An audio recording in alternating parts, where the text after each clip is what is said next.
How we doing, folks? Good morning. Happy Saturday. Welcome to the weekend.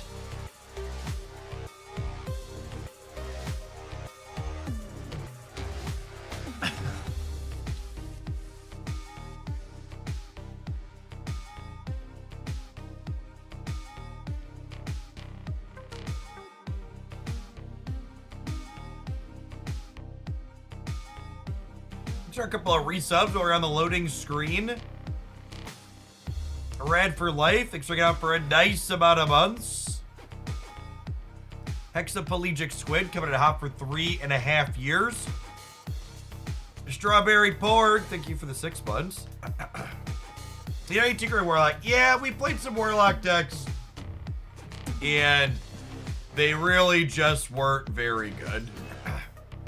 Make them kneel. Rad comes through as always. We'll be happy to kick things off with some Galactus this morning.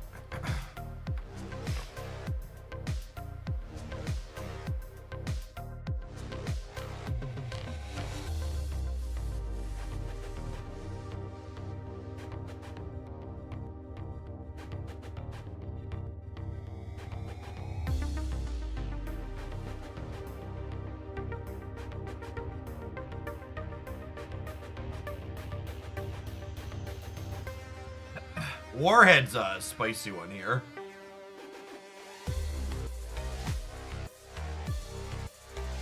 Going on, D Good. Thank you for the 14 months. Welcome back.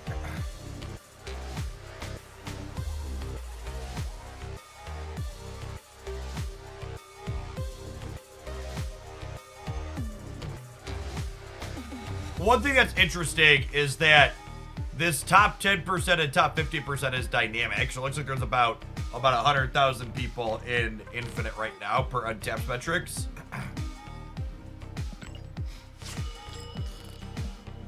So that seems like a lot, yeah.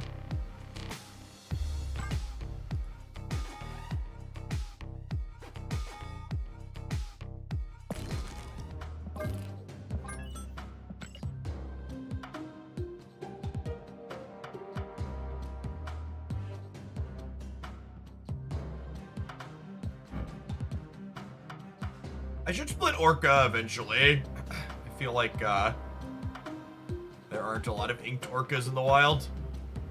We'll put him up on priority so when we play him, he can be swag.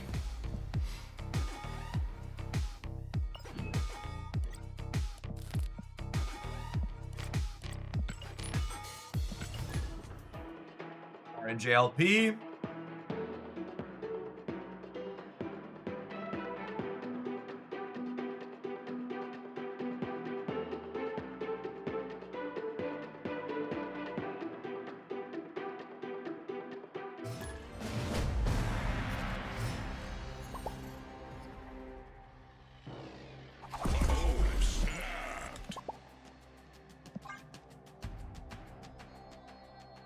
Yeah, the untapped letting you slice specific subsets will be interesting for those people that have always argued, well, this deck list is only good for the good players.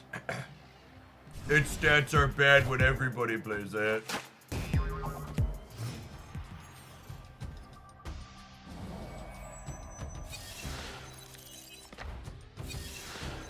Alright, so they have our Goliath. They know that's coming. Let's try and grab some priority here.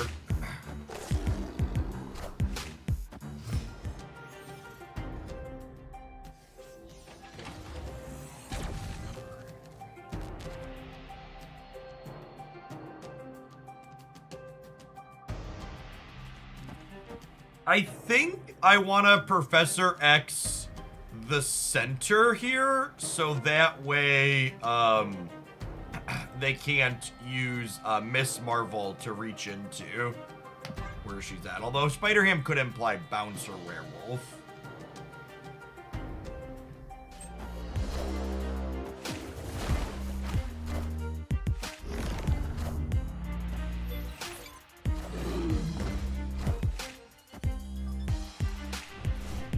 Yeah, looks like Bounce. He's in. Thank you for the 15 months. I appreciate that. Welcome back.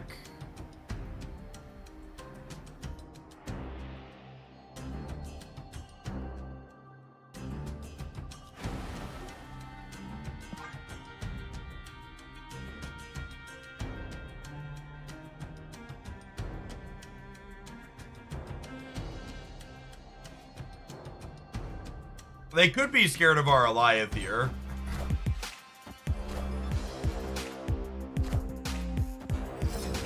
Yeah, they didn't do a lot. I think they were scared of the Fart Cloud. What's going on, Colombian Pappy? Thank you for the 7 months. Appreciate that. Welcome back.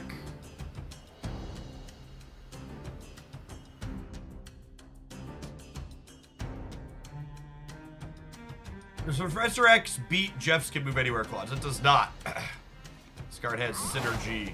So they have synergy with each other. Back when Professor X was more popular,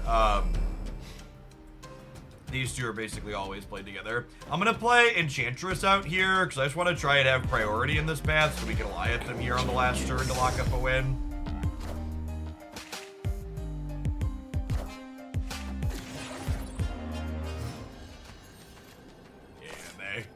They know, chat. They know. Slip this into here just in case they have their own Jeff, but we should be good to go here.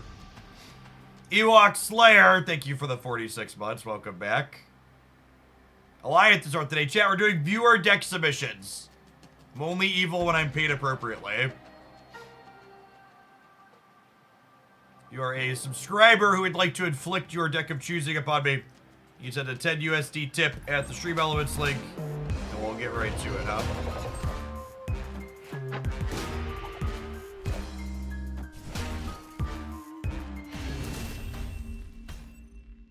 Victory.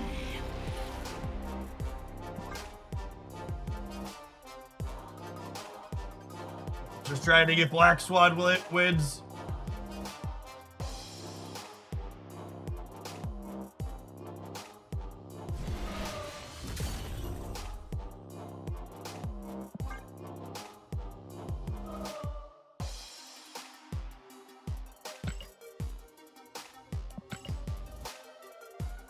The real evil is charging for it, and something like that.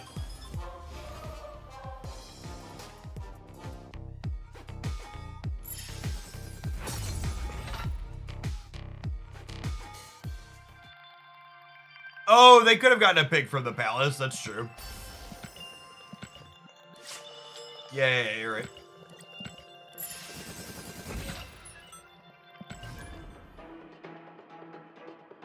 Lion has enough boosters to split for ink. No, I think it has 3 splits, right? It's 4 splits for ink. We rolled Goliath a few times on our Conquest boosters. The Conquest booster shop really muddles which cards. Like my Orca has like 700 boosters on it. We have not played Orca to earn 700 boosters.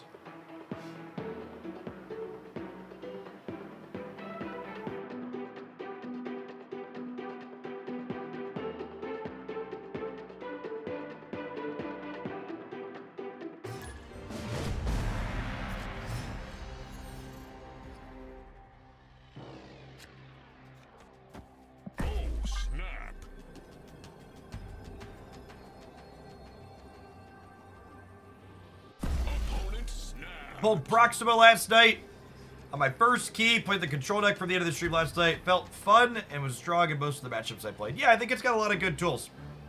Proxima feels like she enables a lot of the types of decks that I enjoy. Small ball, proactive, disruptive things with some meaningful numbers.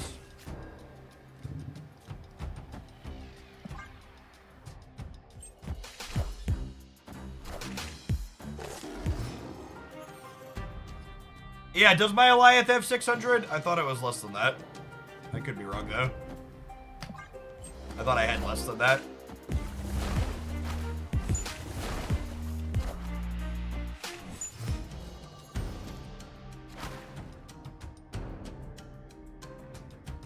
Jeff makes YOLOing this a little bit less appealing.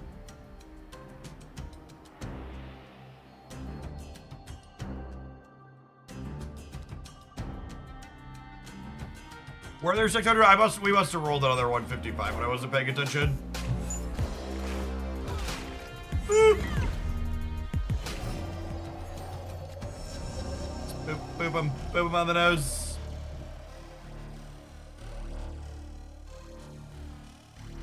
Do do do do do do do do do do do do. Beep do do do do do do do do do.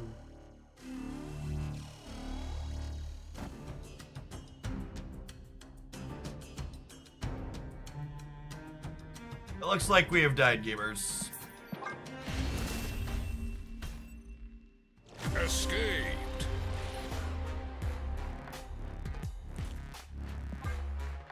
Oh, we got Twitch drops going on this week, brother. And usually I try and fire up a Saturday stream over drops.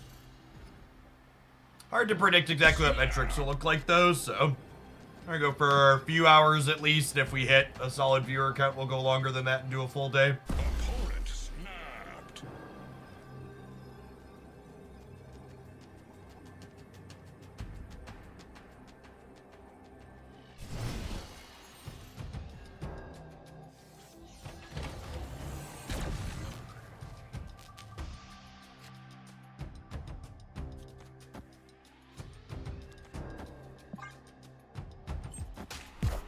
Bye, friends! Before Galactus.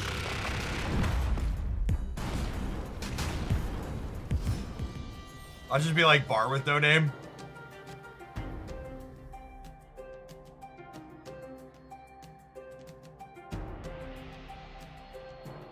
Hall is actually kind of annoying because it means I can't ramp into Hobgoblin now.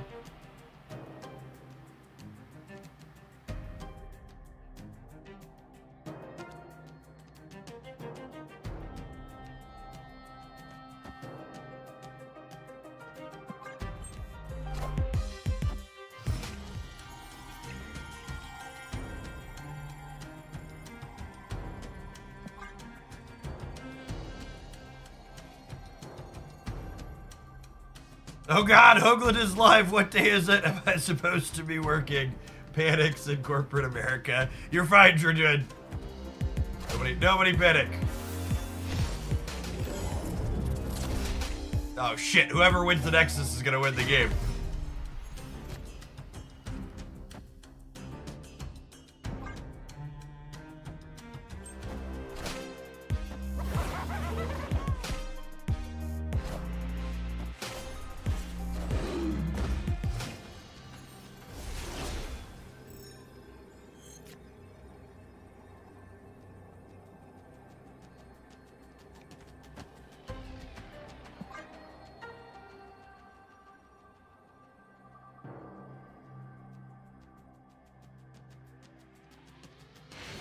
Yeah, I don't think they have a single card that fits this here.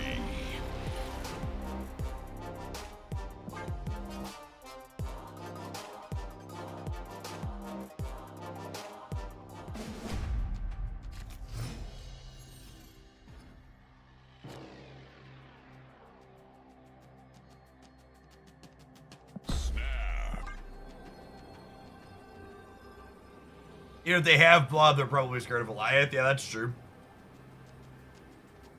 It would have to be a kind of high rolling Blob too, right? I was like, no, it wouldn't have. I was only at 14. Any old Blob would do.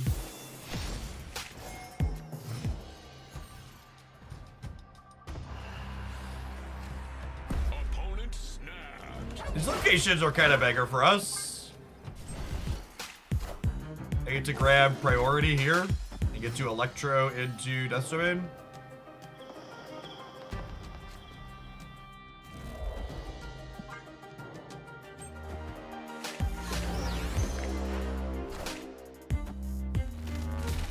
I have a favorite Marvel snap card at the moment. Always Nico.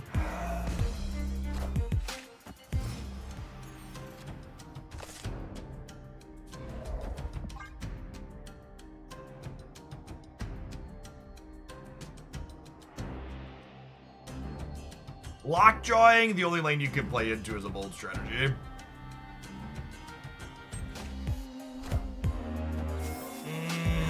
That makes sense. That's why they snapped.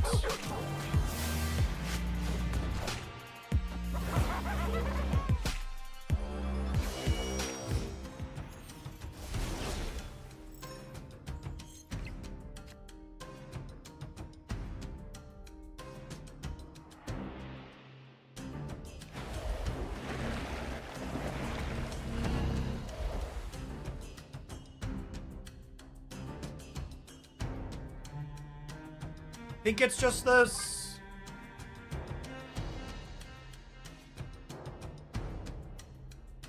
They do also have Jeff. Yeah, it's true. Them rolling well on a lockjaw means I can't Galactus them, sadly.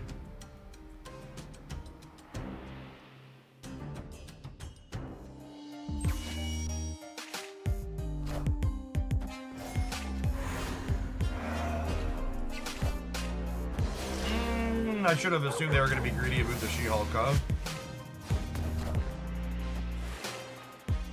Rip. What a lucker.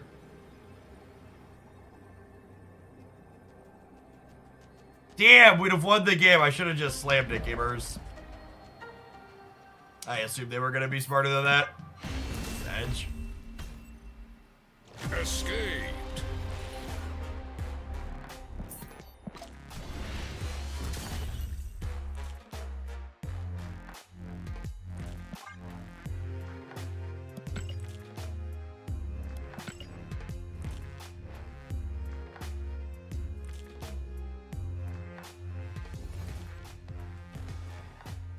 I don't have any fun, good, makes you think decks. I am not Series 3 complete. I'll have a best decks video going up in a couple hours. There's some good suggestions in it. But like, as is always the case in Marvel Snap, what's in your collection is a big question mark there, right? Which Series 4 and 5, which Series 3? An okay amount of season pass experience this month, especially for only being a 4-week season, or level 80. We finish the last part of that thing, and it'll get us another 5 or 6 levels.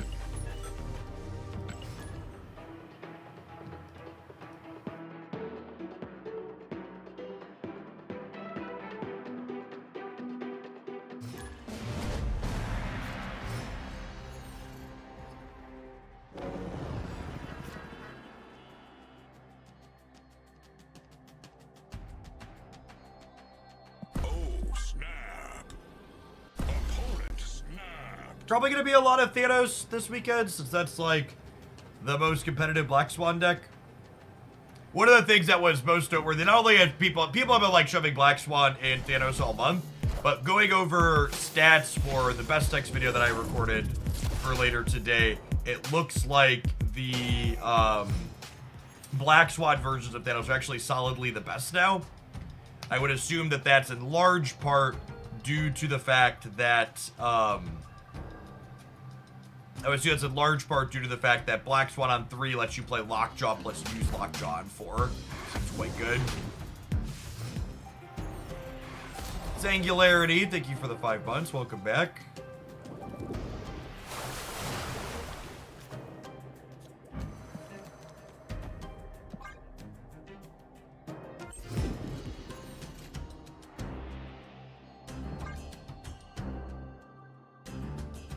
Draw only one of the half of your cards that cost less than 5. That's fine. I believe Hobgoblin into Orca is going to win the center.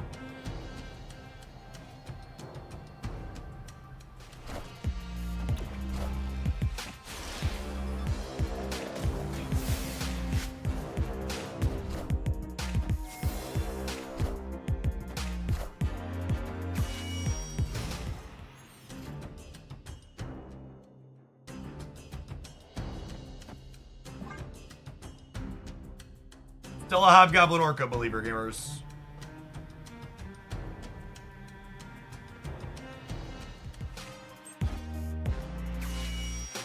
Space Stone letting that move reality start out is so good.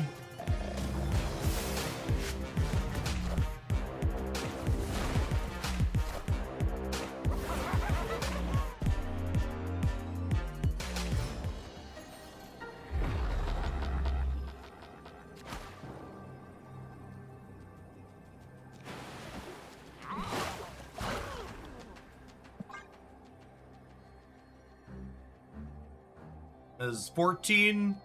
We actually lose to a Thanos because they have +3 from over here, and they're plus 10 over, or +7 over here.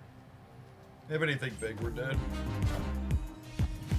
I am inevitable.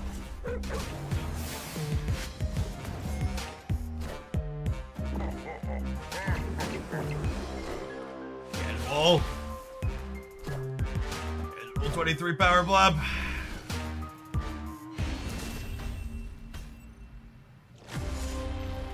I think we're gonna look back on the Lockjaw nerf a month or two from now and be like, man, why did it take them so long to change that card? It's still really good. I guess likely going to be the reality.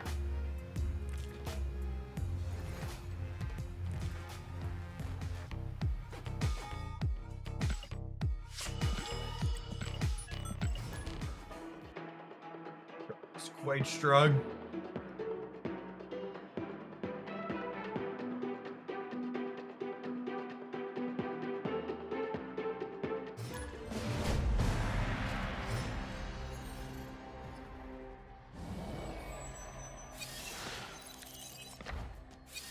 Alright, they have our Professor X. This was the most expensive card in our opponent's hands. Noteworthy. Snap. Pale Apocalypse, thank you for the half a year. Welcome back. Kokobe, thank you for the 50 months. Appreciate the Hawaii 5-0. Happy Saturday.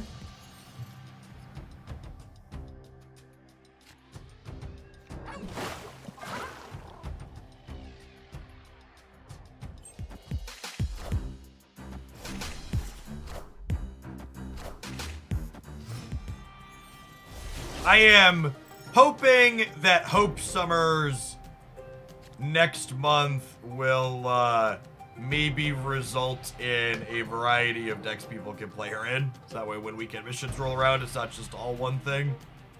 Yensik, thank you for the brand new primer. And Many, thank you for the brand new tier 1. Morning, folks. Those subscriptions are the bulk of my income here, and they're a big reason why I'm able to do what I do. So thanks for keeping me around.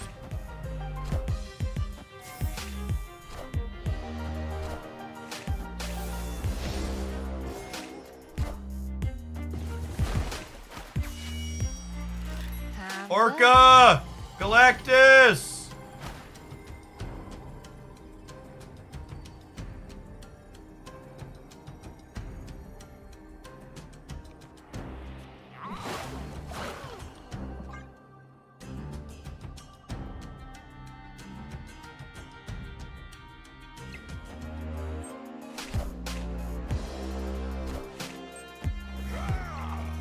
Kazar! Got me.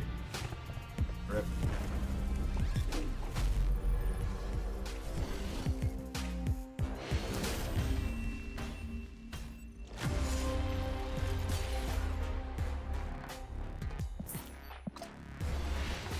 Alright, gamers, it's about that time. We're tap our first advert roll of the morning.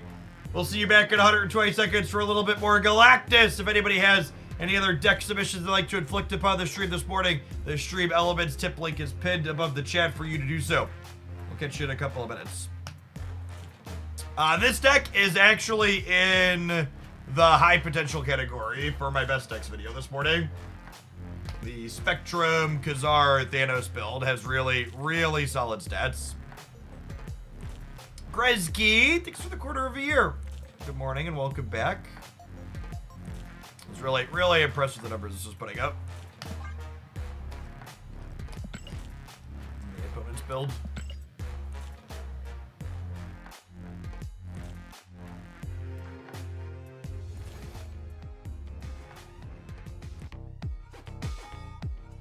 Conquest points for a couple of booster packs. Don't need Ironheart. Don't need America Chavez. I think America Chavez is actually like my second or third most boosted card from when she was busted. Don't want to open any collector's reserves. How far we have to scroll to find other things to open? Oh, if you click the button, it takes it all the way up.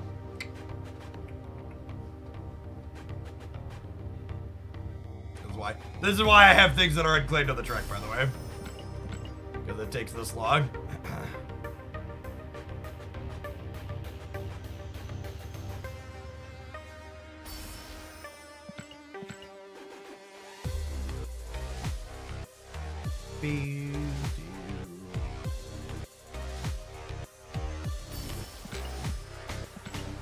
Super Giant and Moon Knight boosters ain't bad. North, thank you for the 10 months. Welcome back.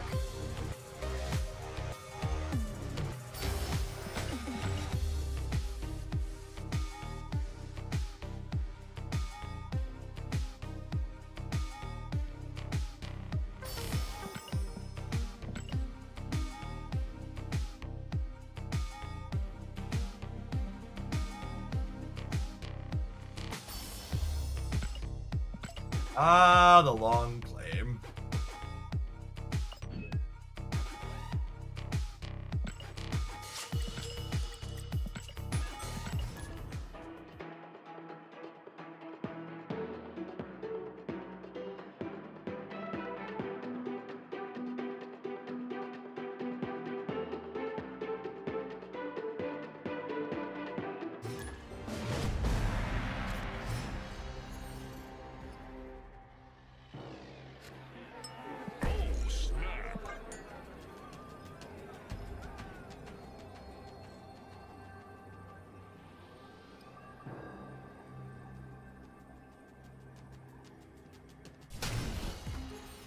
Five inked armors. Harsh blue.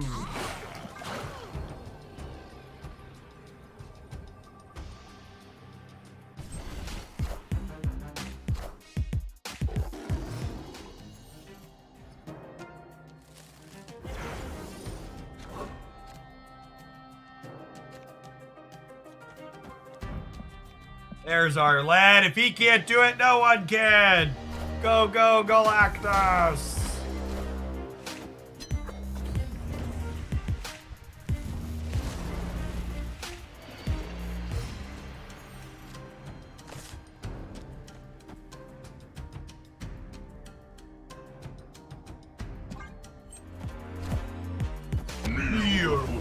Galactus. Okay, wait, so there was 4, 9, 12 power. So we can infer what this was based on how big Null gets. That's 7? Right? I had 9. I had 12 up there otherwise? What could they have possibly played that had 7 points of power?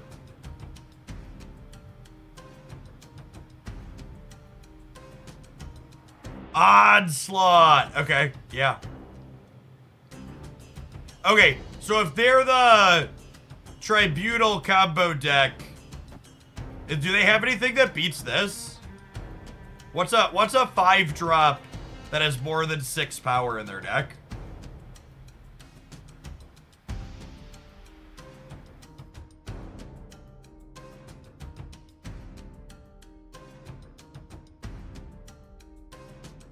Lad. YOLO.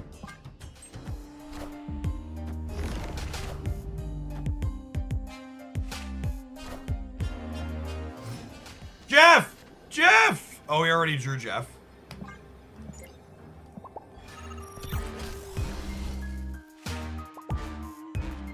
Tie.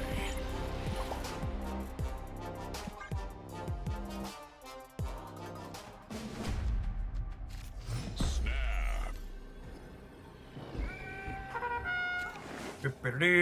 Should have just played Hobgoblin, gamers. Should have just played Hobgoblin.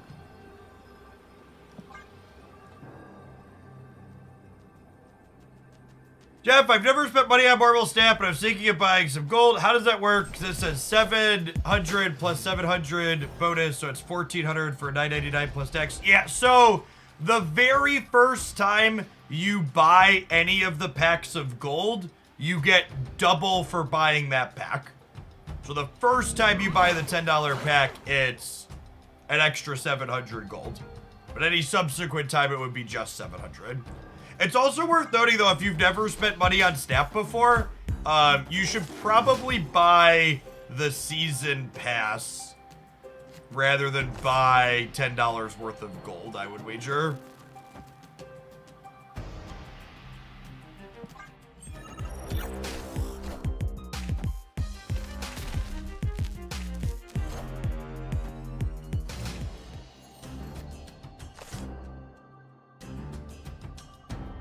Cosmo, my Hobgoblin Path is big sad.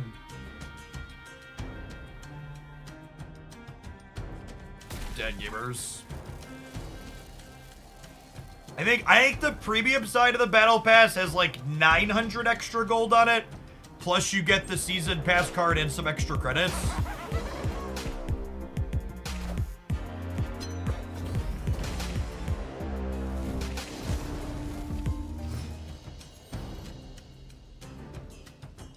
Yeah, more egg. More egg basically means we're dead.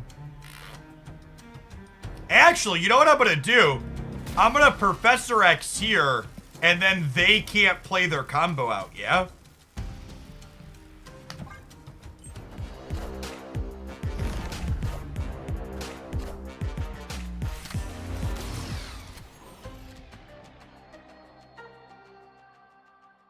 And then I just get to do this.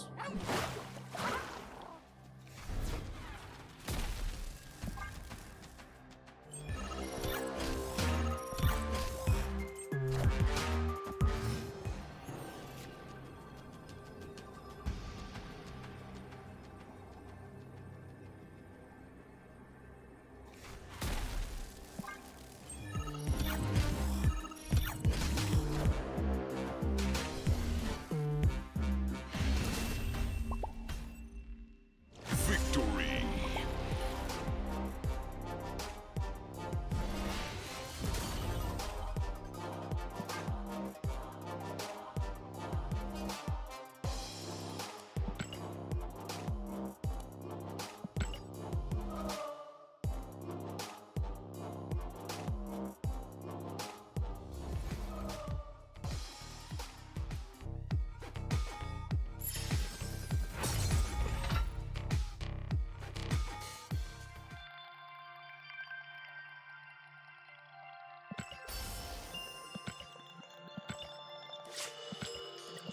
Also, keep in mind, if you're thinking about picking up a season pass for the first time and you're not that into Black Swan, what's her name? Hope Summers is coming on Tuesday.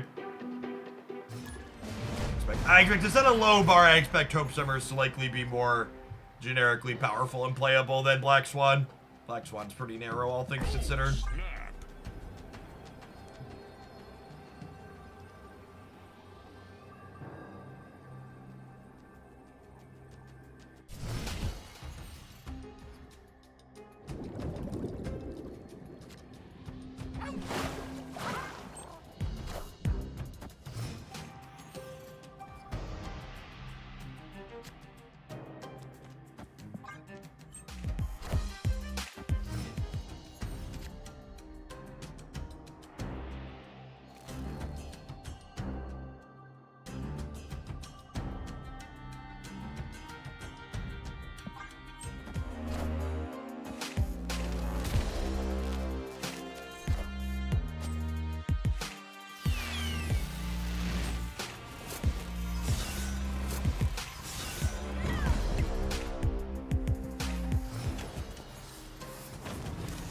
Okay, so this is actually super relevant, but because they are a Hella deck, I don't want a Galactus here, because Galactus here means they can play Giganto out. Kneel before Galactus.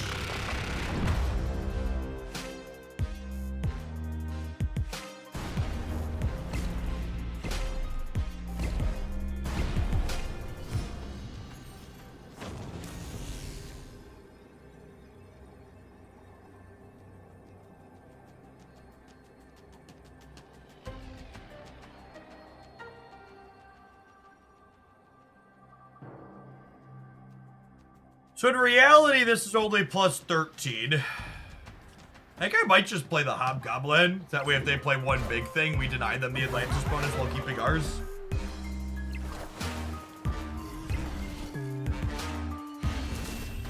Victory.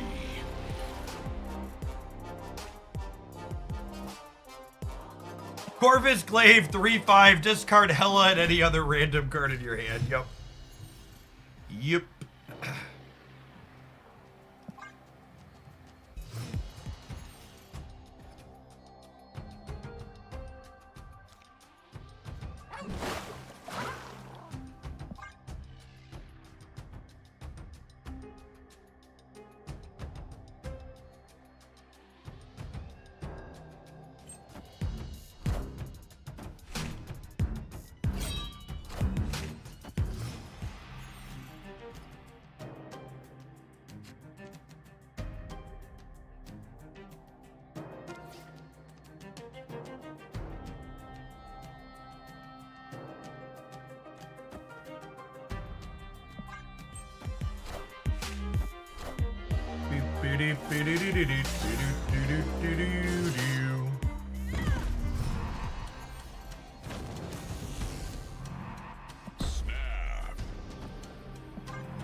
Snap before they see Daredevil.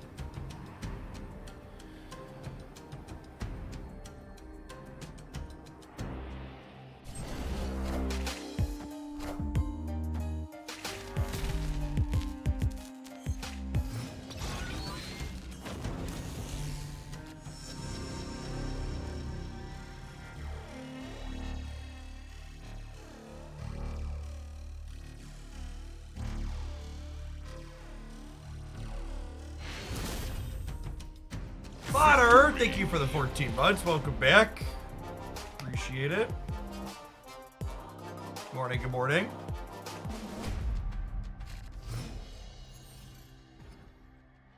Opponent snapped. Oh, snap. Oh, snap.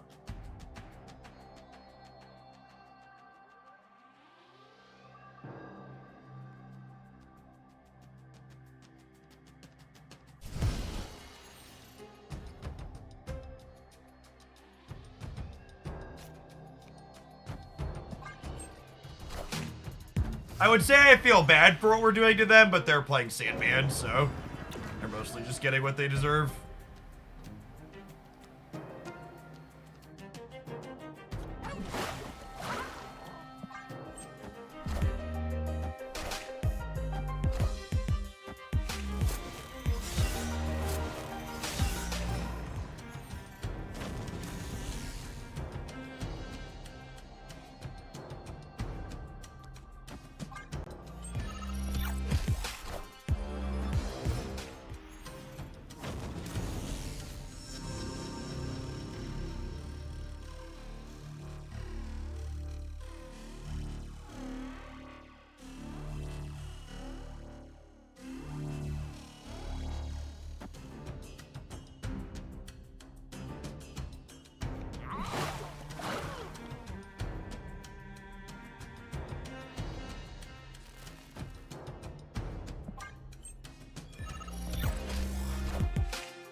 Minions to me.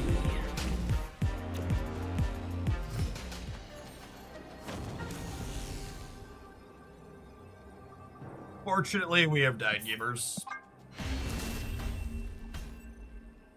Escaped.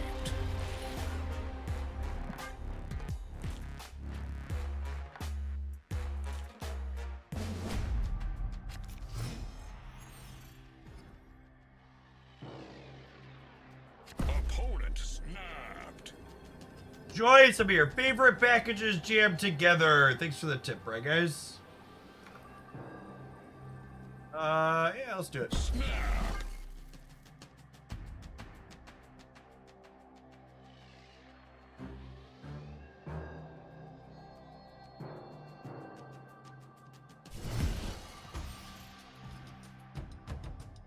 Lirio Joestar, thank you for the 8 months. I appreciate that. Welcome back.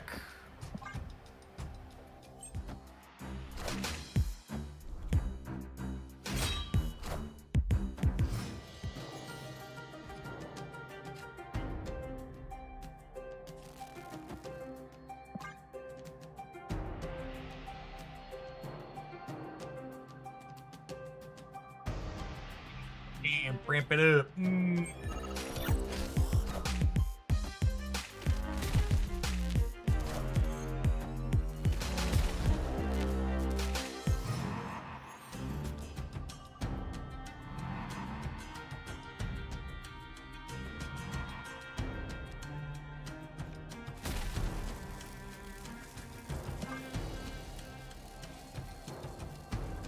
I think we're going to be able to Alliance next turn. Unfortunately, it doesn't look like we're going to have priority.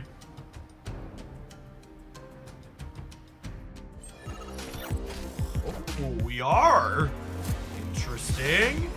So long, Hella. Thanks for coming. Enjoy your stay. Miss Marvel, thank you for the tip.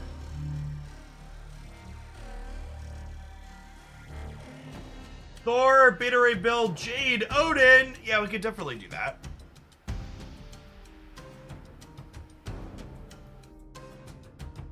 What do we think about Alioth this into a null next turn? I think that sounds good.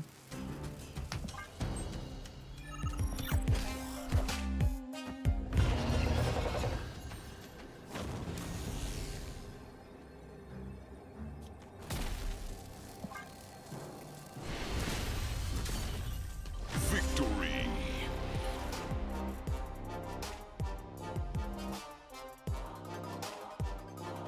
Yeah, Bragg, I think those three are underexplored outside of the traditional discard package.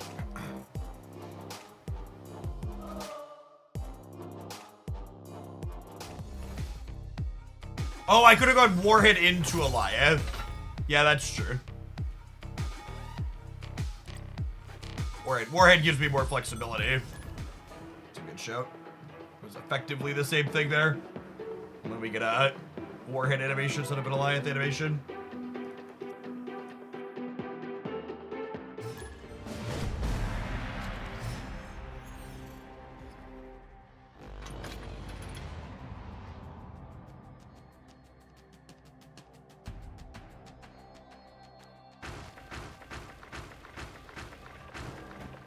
Oh, snap.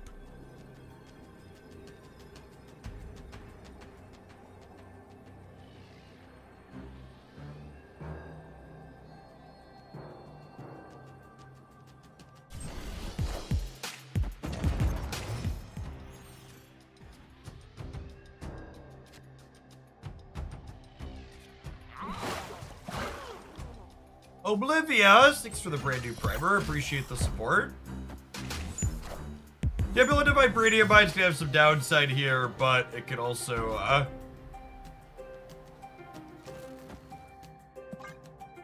also end up getting real big.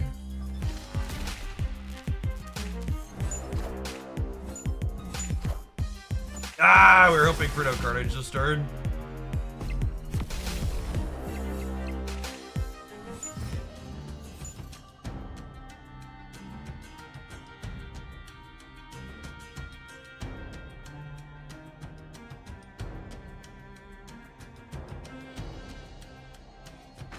Seeing Electro and Jeff's deck, yep, it's a viewer deck kind of day.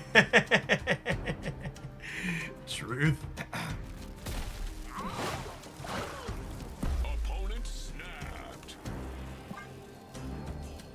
I don't think they can play into Crimson Cosmos next turn, so I think the snap is because they're gonna like Winter Soldier plus Carnage and stuff here, but we're just gonna go ahead and Galactus over here next turn, yeah?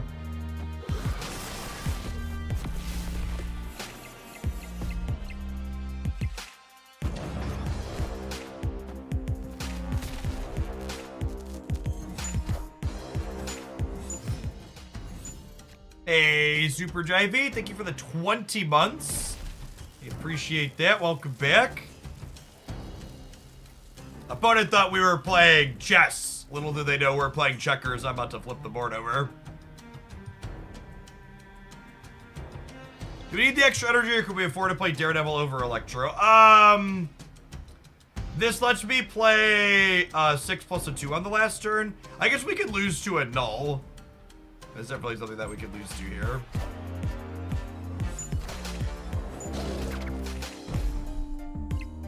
Yeah, we need their null. We need to draw our null, I mean. Which we're only 1 in 7 to do. Before Galactus. Negasonic beats null. No, there's a Crimson Cosmos. We need a Alioth or null. Goblin. On you.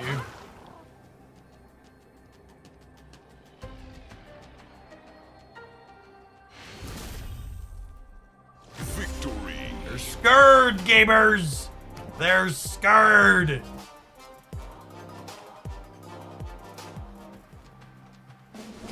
Got 'em.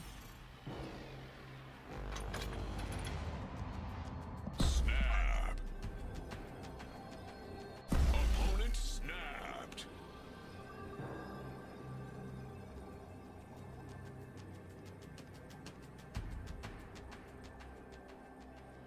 Yeah, even if they had their null, our null, or Goliath beat them, so retreating makes sense.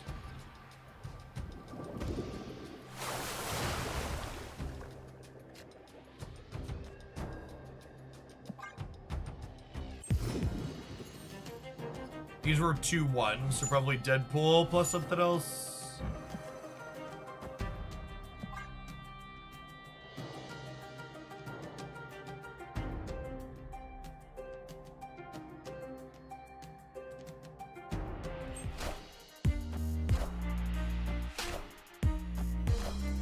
They got another Nova out of the Triskelion. Rip.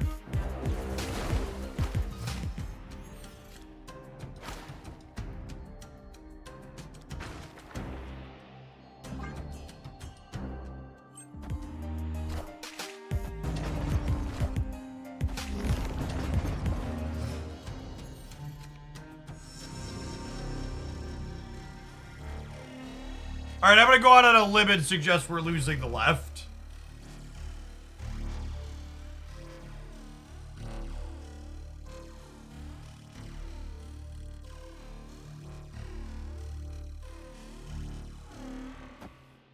Maybe nothing dies, yep.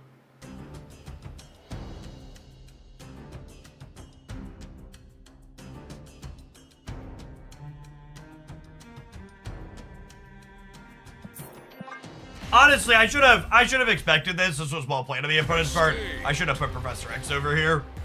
If I put Professor X over here, our null would be able to win their non-null lane. And then we get him.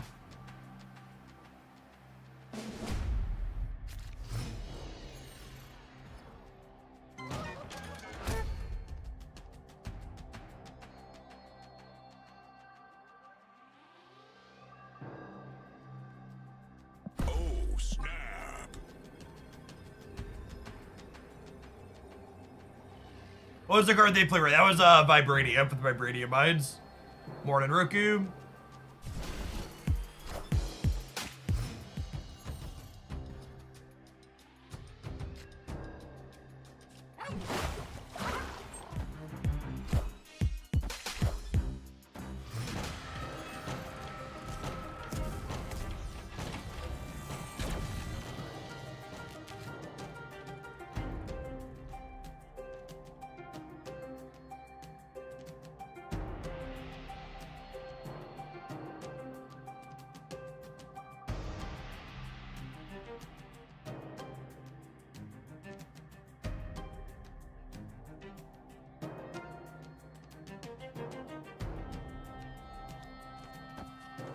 This is kind of gas, yeah? And then we just like win here with null.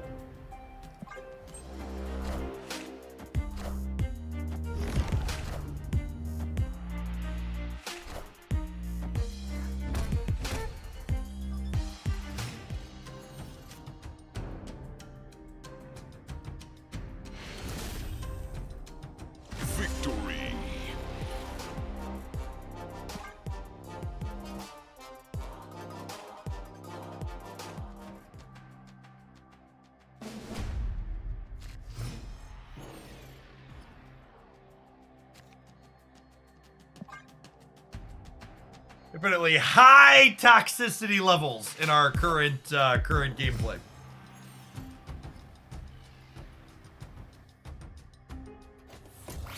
A free Galactus? For me? You shouldn't have.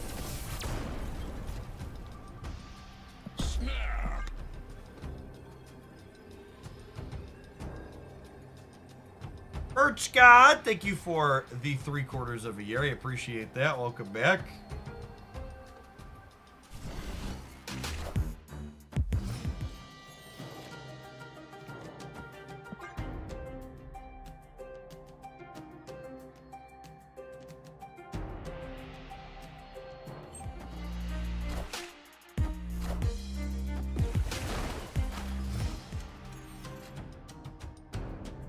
I mean, I was hoping to draw Jeff so I could just windmill slam Professor X.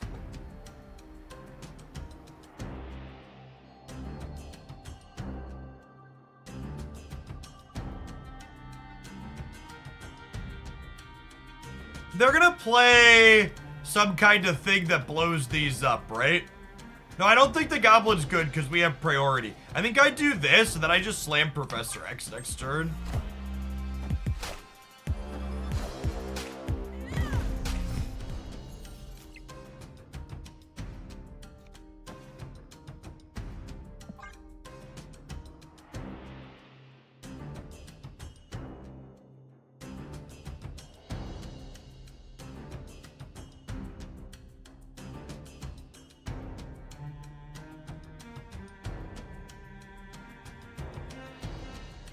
We have priority. Even if they like Deathlock plus something else, that's only gonna be like, put them to like 10, and I'm going to 9-11 here.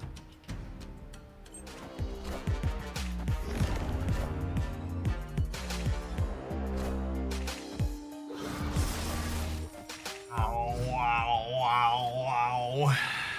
Can't destroy! Can't destroy! Can't destroy! Victory.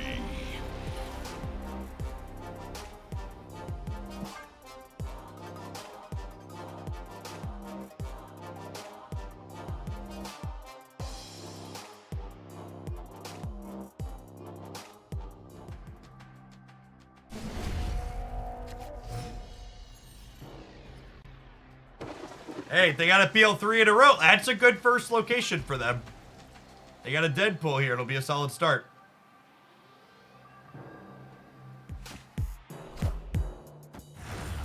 It's 23, not bad either.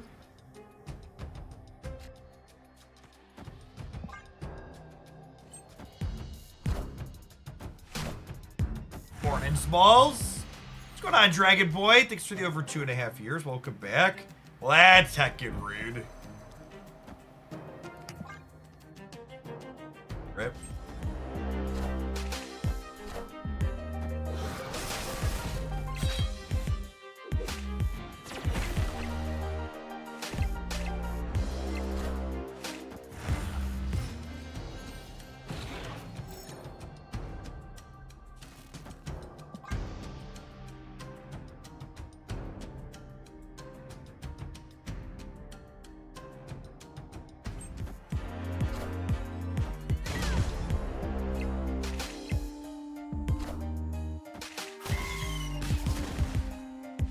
Wait, what? Huh.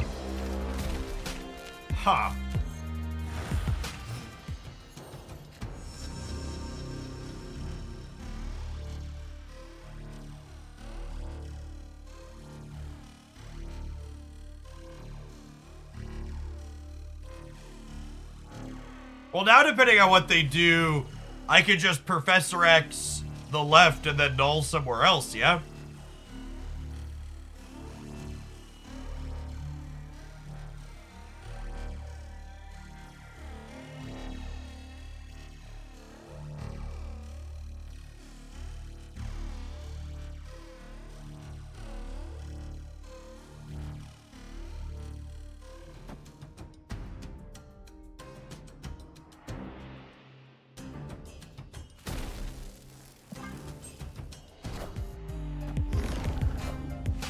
Coin flips, baby, coin flips,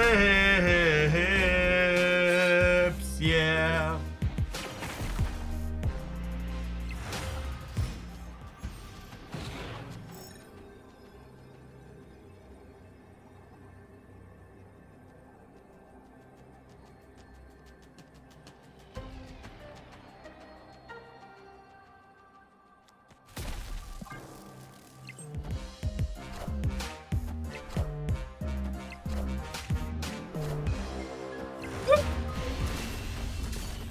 Marvel Snap's a skill-based game, doo-da, doo-da. Marvel Snap's a skill-based game, oh, the doo-da day. Hello!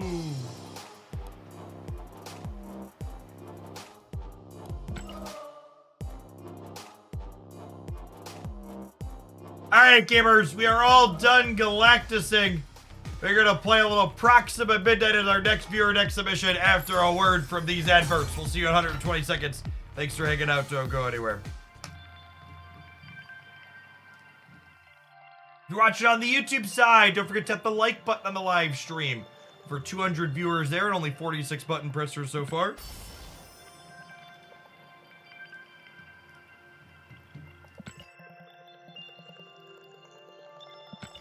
Time to split Galactus. Gamers, I'm not someone with limited boosters. I have dozens of cards that have enough boosters to work towards premium splits.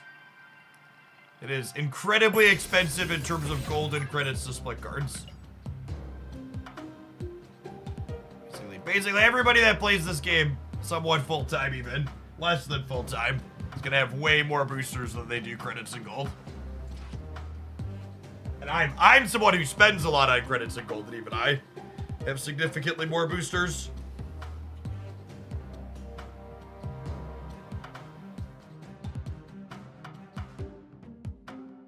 I think the only thing I'm kind of uncertain of in this list is I don't know that I'm convinced that Black Knight belongs here.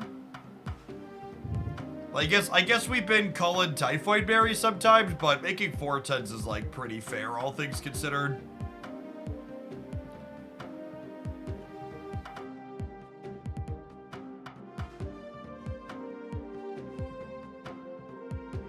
I think I'm gonna sub the Black Knight out.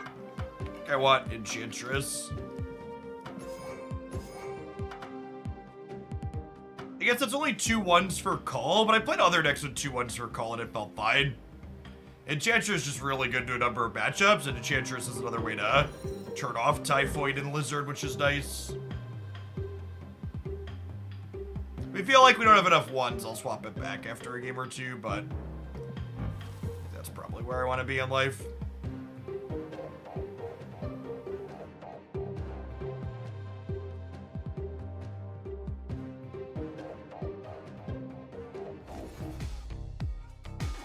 Especially with the Conquest shop, I buy cheap things to the variant, the 105 boosters every time if available. Yeah, at the end I'm all boosters too. Actually, speaking of credits here, that's that we finished these as well. Round out our weekly mission too.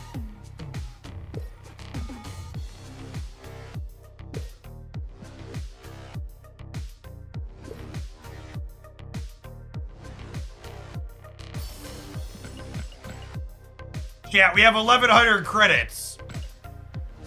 That's close enough. We should split Kill Daddy again, huh? We're still in desperate need of a good Kill Daddy split. We'll round up. Hold, please. We've missed 3 times so far. Ink is okay. I just got a green border on it.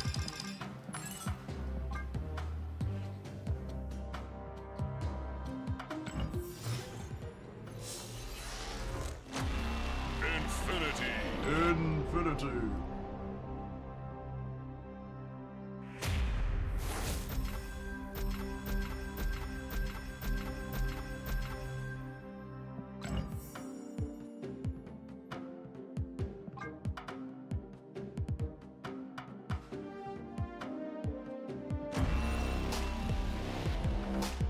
We'll have to go again.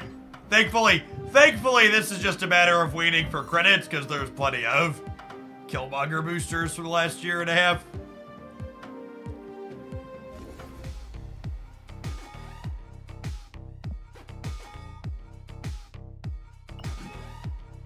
Hey, congrats on making up to Infinite, Ant-Man.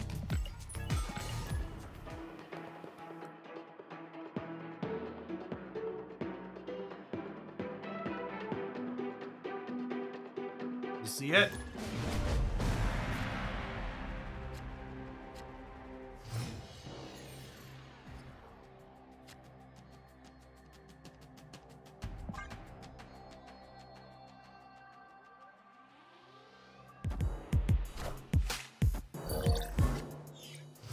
Loki. Subterranea, boo. I'm gonna Lizard Center, actually, because I probably want to Enchantress my Lizard path, and a lot of Loki decks are Miss Marvel decks. So being able to tag Miss Marvel and Lizard all at once sounds lovely.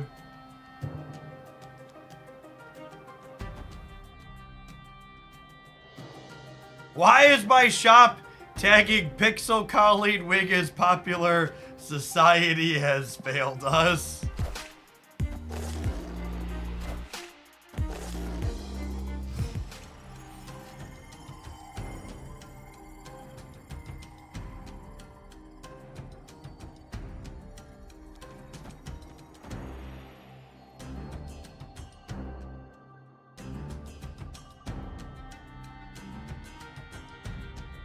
Oh, snap.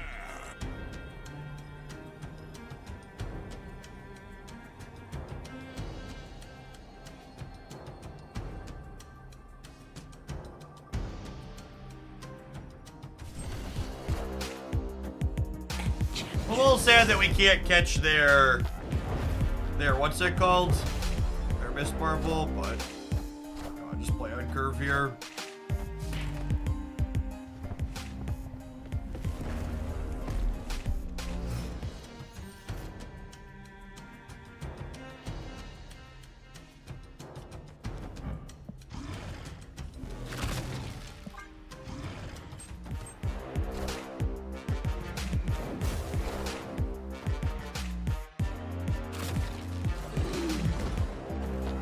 For Proxima here. Another rock.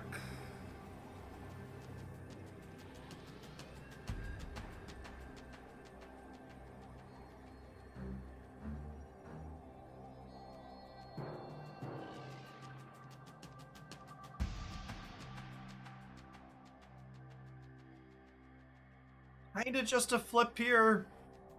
Depends on where they deploy their stats to.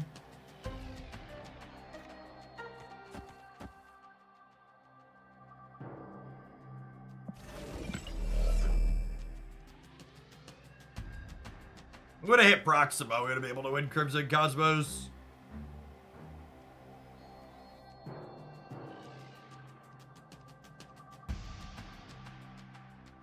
Yeah, I think we full ship, right?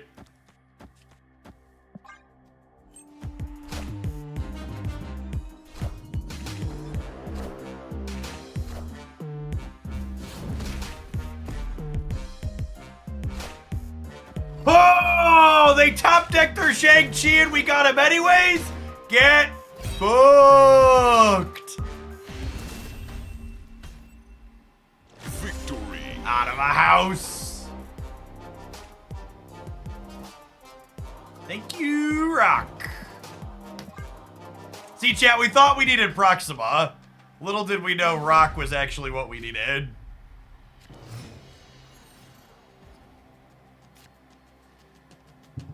Good old Rock. Nothing beats Rock, chat.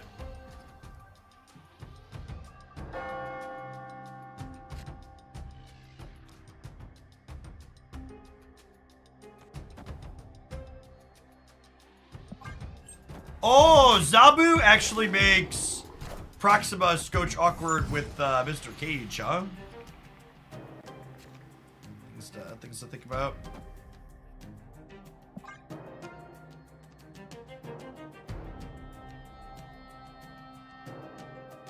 Hey, welcome back, Failed Destiny.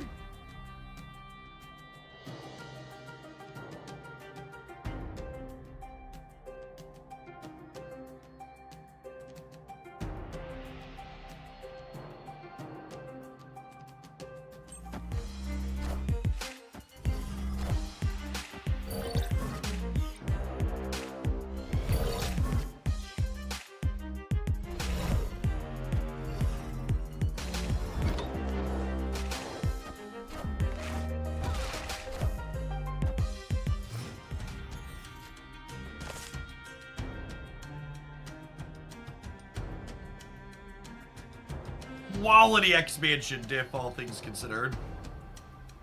Are we playing Proxima out to get two of them? Honestly, I think that might be the line. Because I don't get shanged.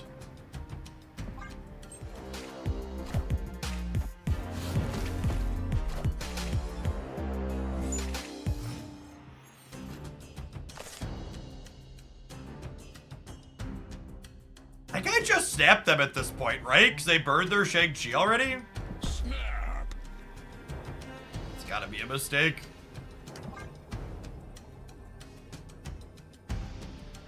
If they would have held the Shang-Chi, I would have been able to deploy 10 power things on Sinister London without thinking twice.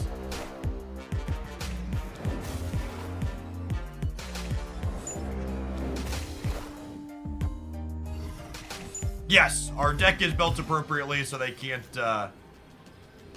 just take a Shang-Chi from us, is accurate.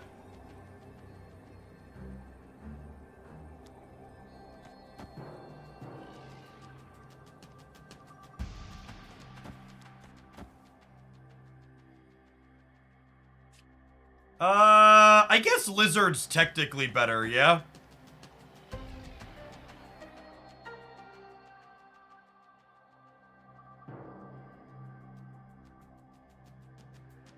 Shadow King's only 4 effectively, and they shouldn't. I guess they could draw away off of their deck, but I have priority, so that shouldn't matter. If they had priority, Shadow King's better. But you know.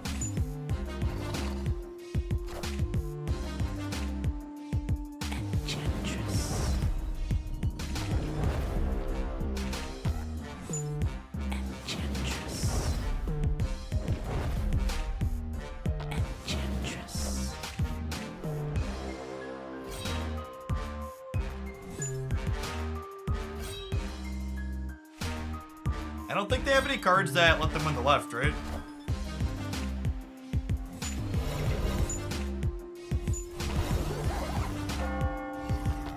A little close. Yeah, I think they're playing Shang-Chi on 4 was a huge mistake. It just gave me free reign to slam this down and not have to worry about anything.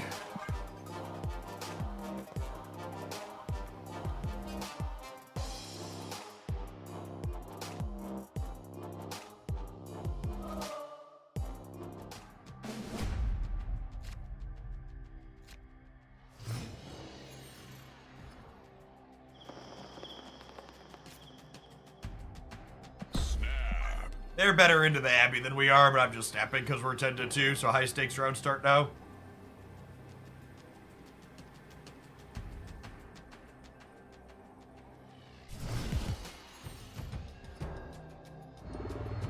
They didn't have a 1-drop on 1. That's great for us.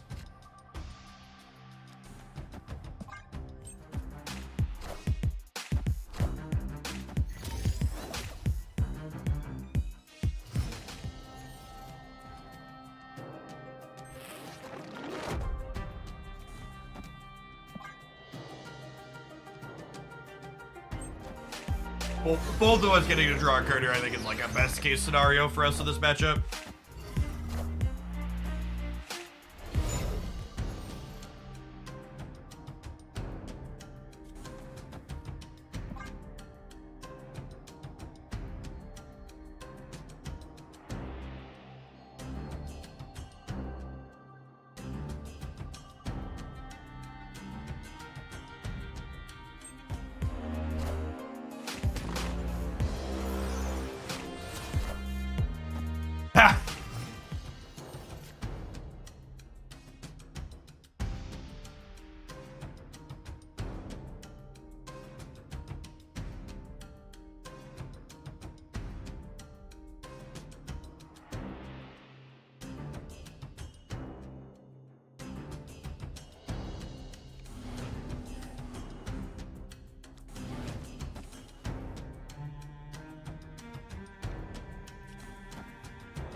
It could be right to just play a 4 this turn to make Lady Sif more likely to tag Proxima. Mighty hand.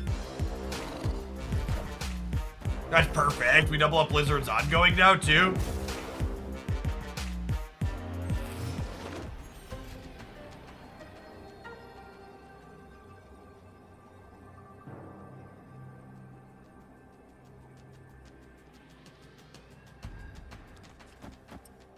Unironically, they could Enchantress us here and then fill center to make Lizard super negative, yeah?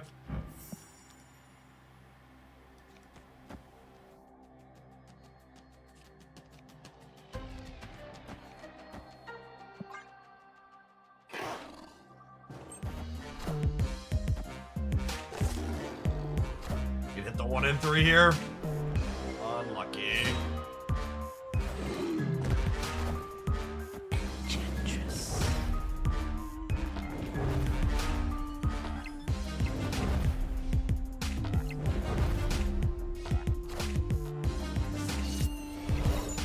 Ah!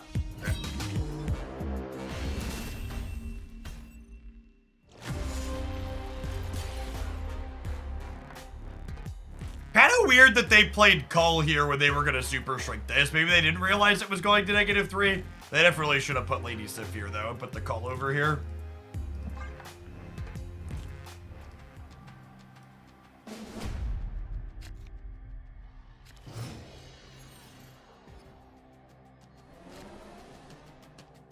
Oh, snap.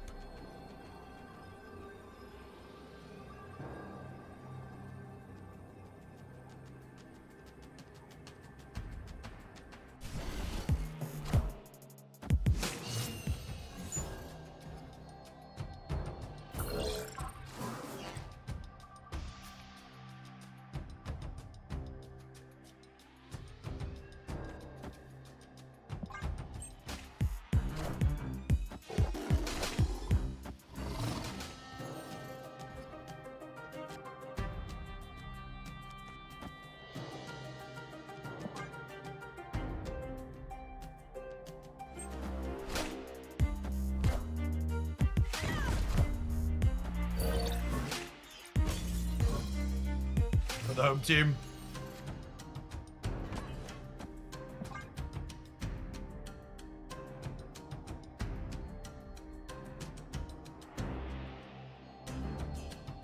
I think you might be right that the Enchantress is one too many 4s. But I almost feel like I'd rather trim Cull than Enchantress. Fit another cheap card like Jeff, maybe. That we can play on curve.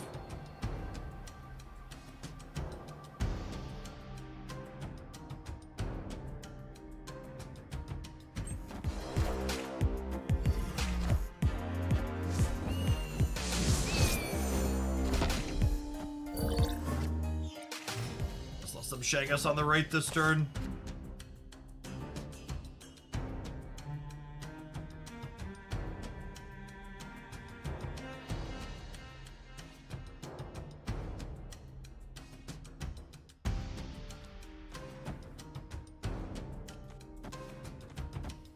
I'm gonna play 0 over here on the right, so that way if they Shang us on the right, we can peel Cull Obsidian and get points into here.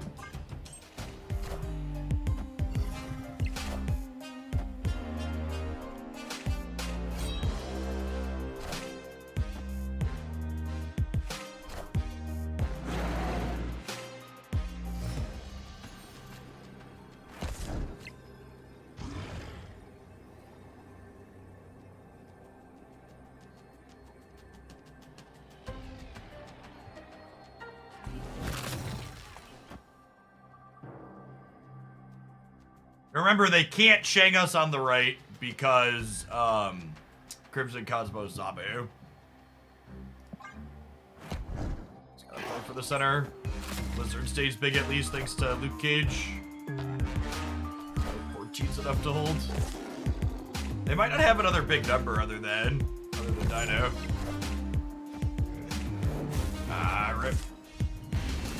Missed it by 1 point. They're up by 12, we're up by 11.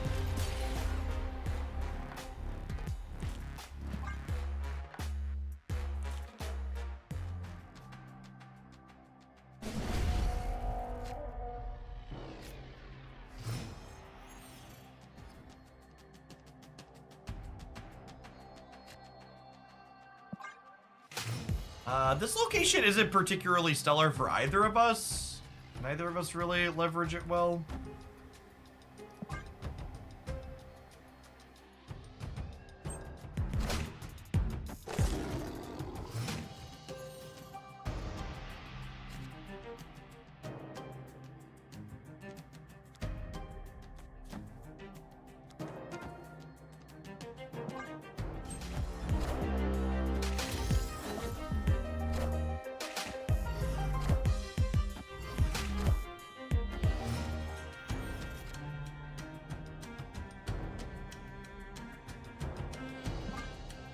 We're just vibing for now.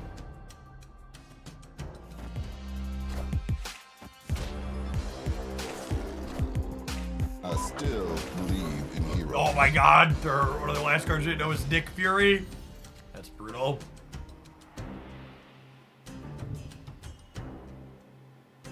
We're probably torched here.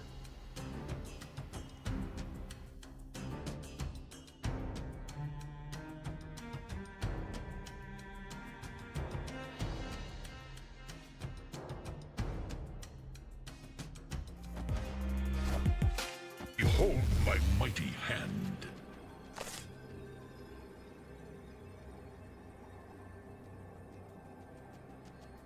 Hellcow over Sif's an interesting consideration. I don't hate that.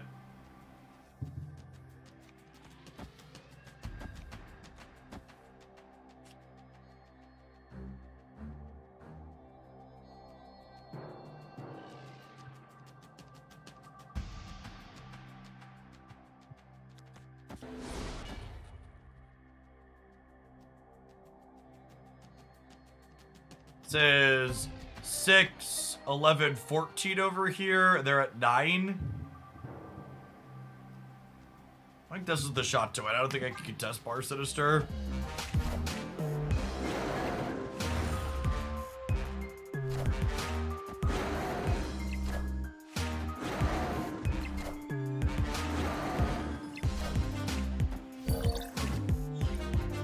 Yeah, that gets it, right? Thank you, Enchantress.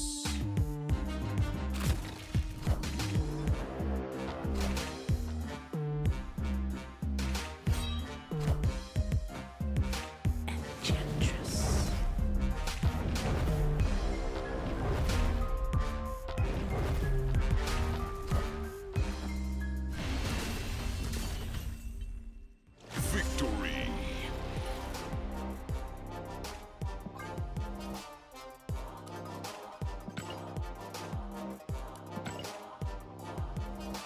Let's try Hellcow over Sif before we cut call. I like that idea.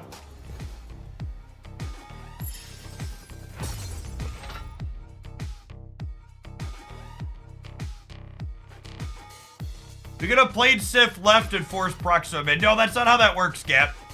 Because I had 6 in the middle. So if I had 6 in the middle, my Lady Sif flips up on the left, and then her first trigger goes when there's 5 on the left, so Proxima would land left. And then I'd have 3 Sifs and a Proxima left. Right? Because I had 2 plus 4 in the middle.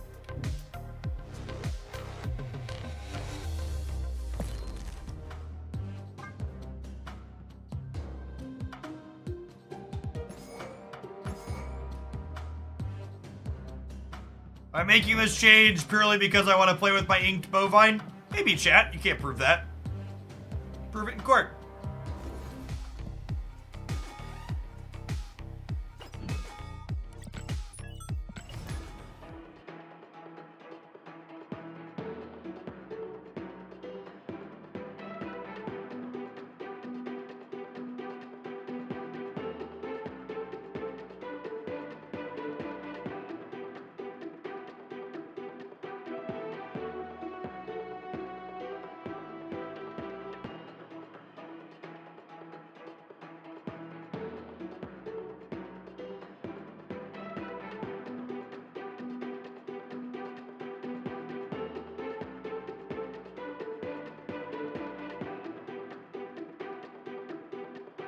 Oh my gosh! I almost missed one of the most important subs. Slacker! Thank you for the 69-month resub 19 minutes ago. I'm so bad at doing my job sometimes. If you're still here, good morning and thank you. Failed Destiny, thank you for the half a year.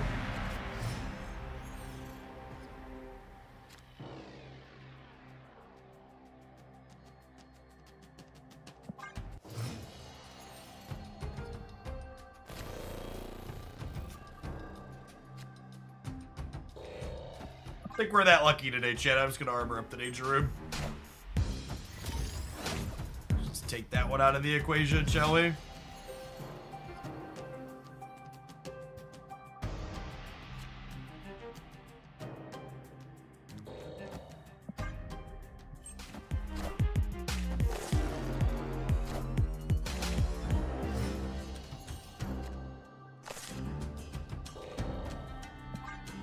I tried to let you have something nice.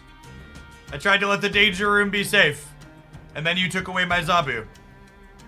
Enchantress loves her pretty kitty, chat. You can't just take him away. Opponent snapped. Snap.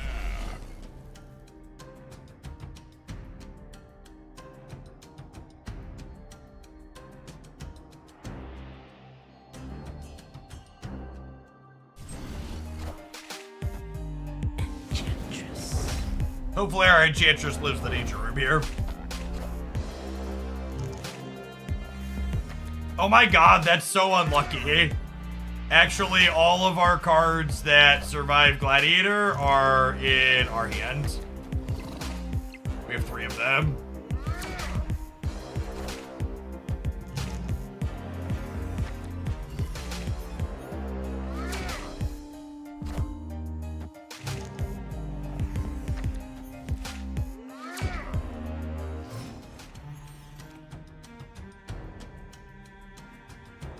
Now, in glass half full news, we get 0 and 0. 0 lets us live this.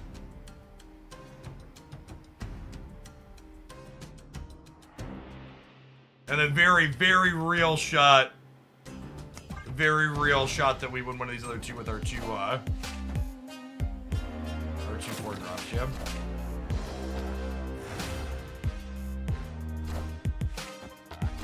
Perfect deck then. Yeah, we needed 0 or Luke Cage to live.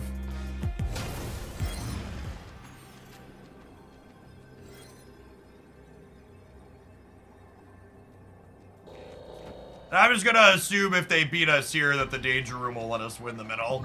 Because my check to Ben Bro just cleared my bank account.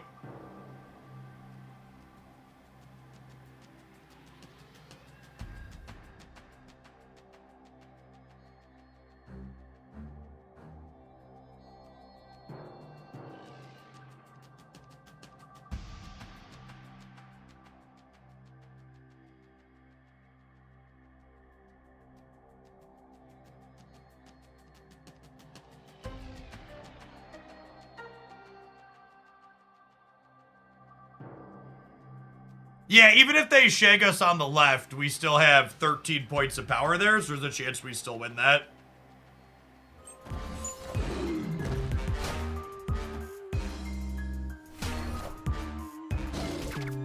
Just a kill, Daddy! Ambitious. Oh, you have Miss Marvel too, sure. Still ambitious. And it had to have both your things live the middle and have 12 win the left. I am jealous of Kill Daddy though. They have the nice split.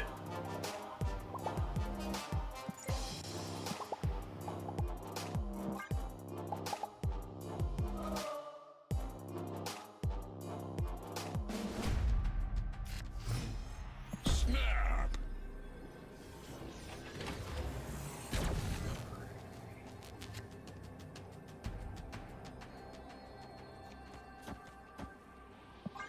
I'll vibe on the others for now. In the end, the center was the safety room anyway, it is true.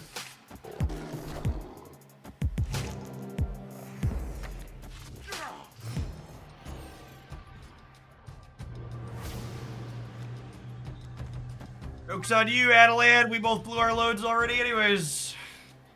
Just for the new cards. I hemmed and hawed over whether or not I wanted to pick this up. And she really is just the best armor variant in the game by a lot.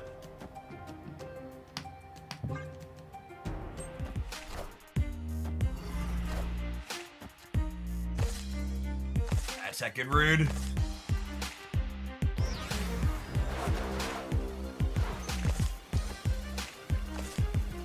Yeah, it's an ultimate variant. It's a big spew.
Cole's not safe.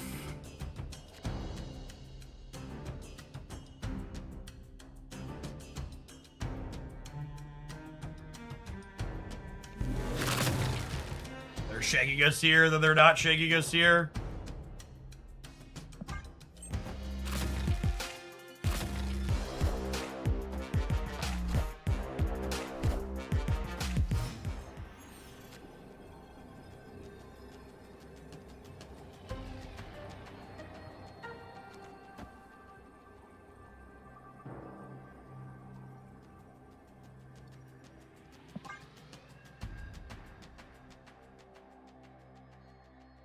They can shag us center plus play a little thing on the left, but they don't have any cost reduction at the moment, so... And they've played a lot of their cheap cards out.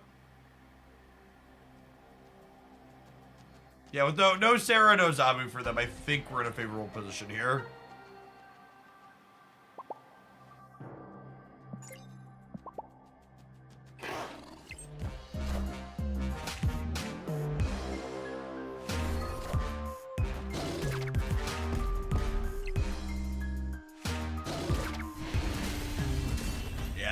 They've already played out all their cards that cost like 2 and 3 and less. They just like can't double spell without any cost reduction here.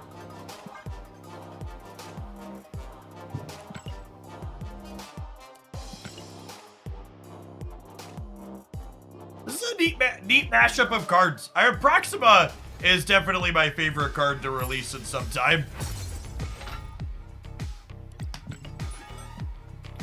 Feels good both inside of like dedicated discard shells and these other ones that are just using her as a different way to put stats into play. She feels pretty reasonable as well.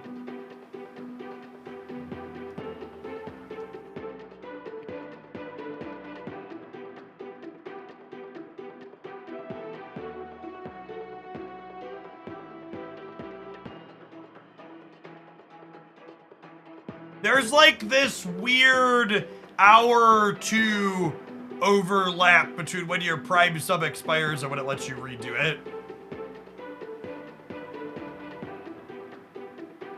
Ah, Spags a Hooglandia. Good luck in the rest of your conquesting today.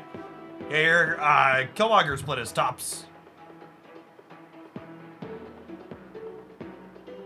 We're 4 splits into my Kill Daddy without a gold yet. We're waiting.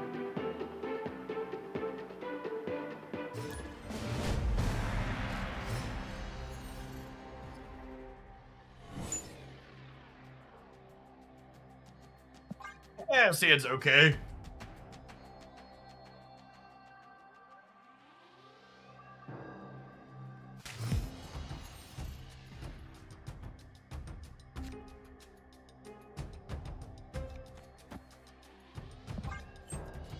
Yeah, we need an Enchantress or a Luke Cage to make Typhoid Barrier a real card.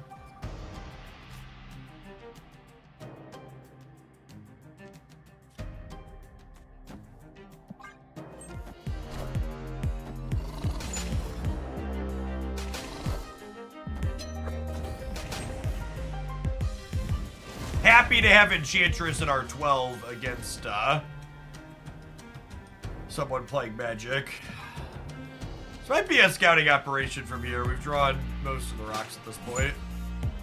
Lockjaw, interesting.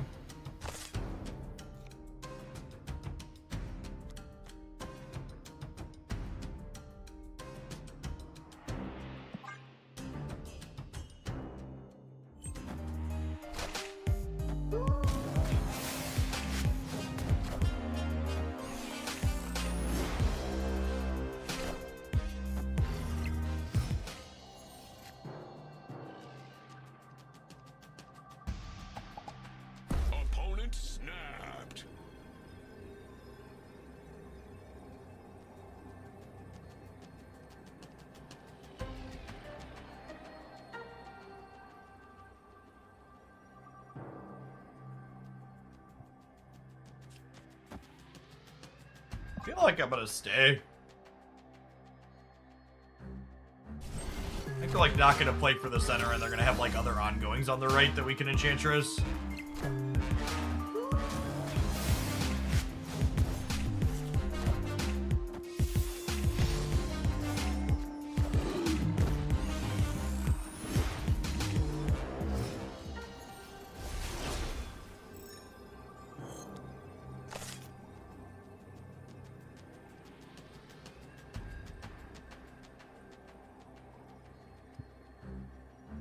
think statistically we're just dead. I'm only going to 23 here. Yeah, they're just stock Thanos. Just playing magic to try and offset the lockjaw change a little bit. If this wasn't a Subterranea game, I'd retreat instantly, but with it being a Subterranea game, there could be merit to staying. Yeah, I don't know, fuck it.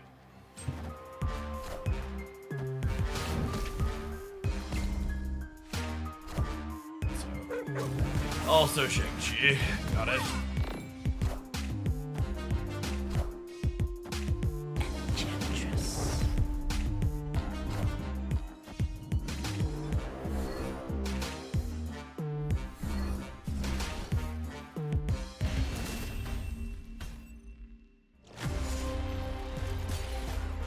By the way, news of the dog's death was greatly exaggerated, by myself included.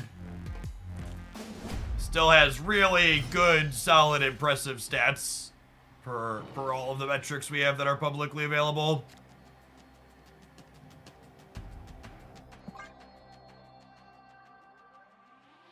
The mostly stock Thanos Lockjaw deck from before they nerfed Lockjaw is still one of the top performing decks per early untap metrics.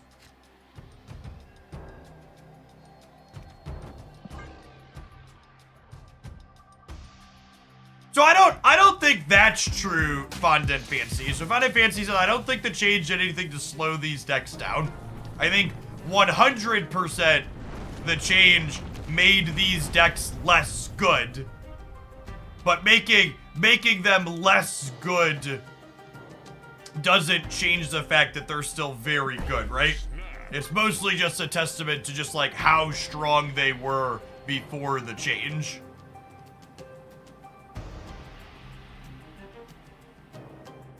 Like it was assuredly a good change.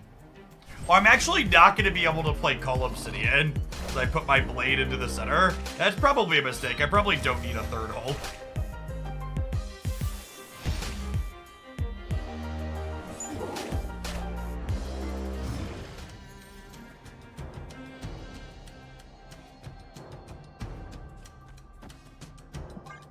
Well, that's extra awkward. I think the way New York works, we'll be able to play Call Obsidian now, though, so we got that going for us.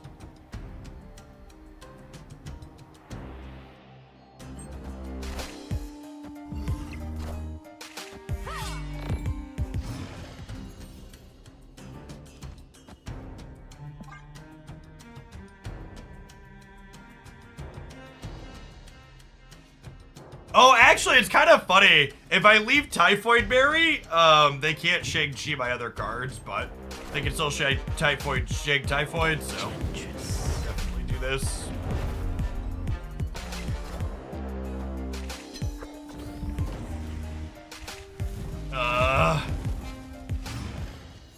Fucking rip.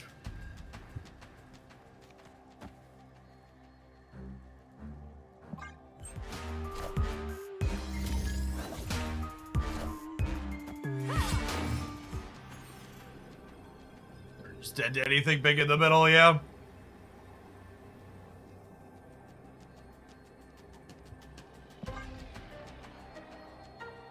Going on, Dark Wonder. Thanks for the 24 months. Welcome back. Always.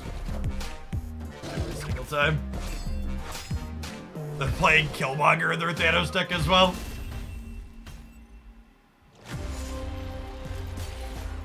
Alright, cameras, it's about that time. Let's take our advert break.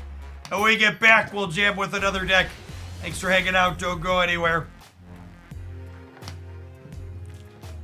All in all, this one feels like it ended on a pretty reasonable spot. I think I like the change of Sif for Hell Cow, since we have so many 4s that it was hard to target Proxima with Sif consistently. But the Hell Cow at the end of the game was basically like 15 power for 3 to 4 energy, depending if we had Zabu or not. It's the best one drop in the game, Nico Minaru, yeah.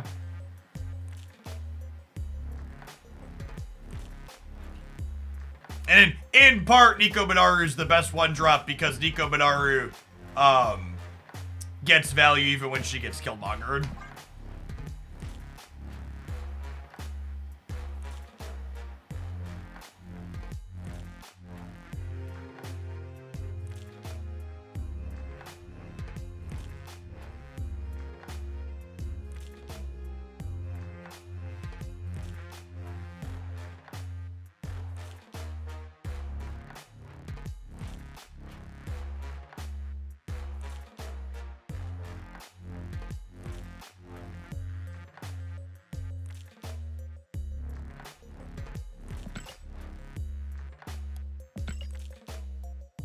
How's the value on the leap year bundle? I mean, the leap year bundle is better than buying gold for cash, but they've been releasing so many bundles that are better than buying gold for cash right now. It's just like, fine.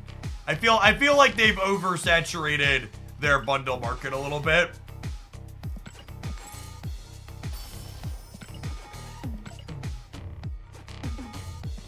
Definitely feels like the case.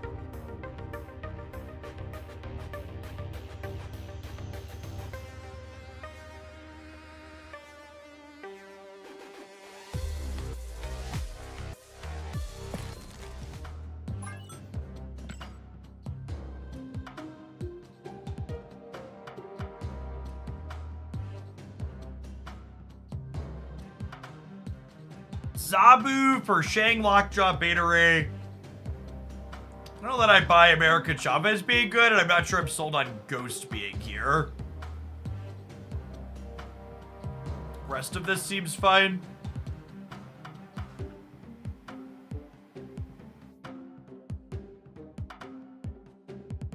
Might just play something like Jeff as a cheap card that I can move out of the Lockjaw path, and I also play on Curve.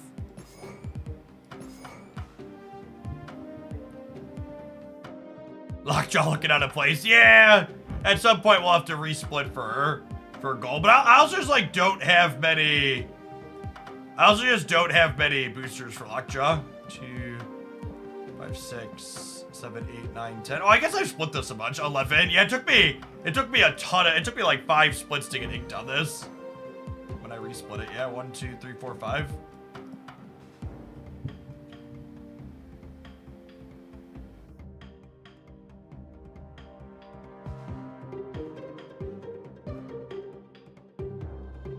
Oh, I like the idea of Grandmaster. That's kind of fun.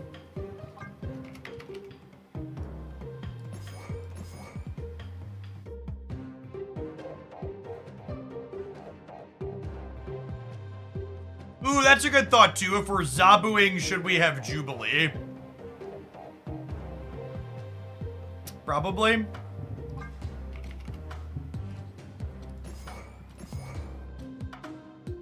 Another card that, when credits permit, I want to resplit for gold. Got plenty of boosters on her.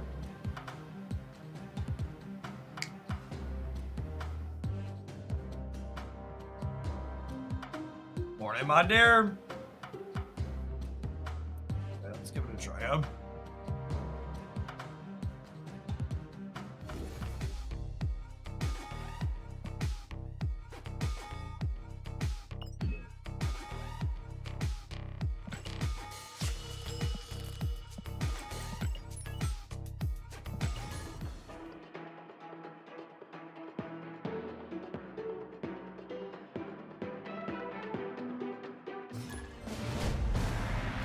Hey, thanks for hanging out, Dimple.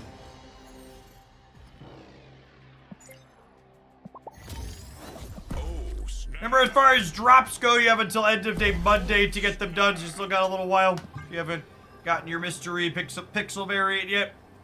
Garfield, thanks for the 5 months. Welcome.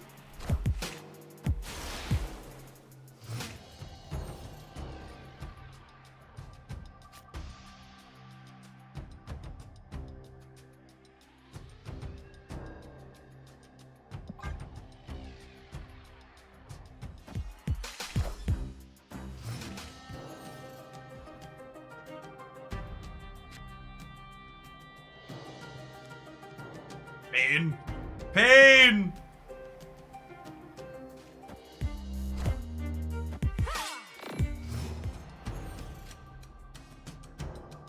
I'll put Lockjaw over here, so that way when we Dr. Doom into this path, we get 8 power Doombot in DC.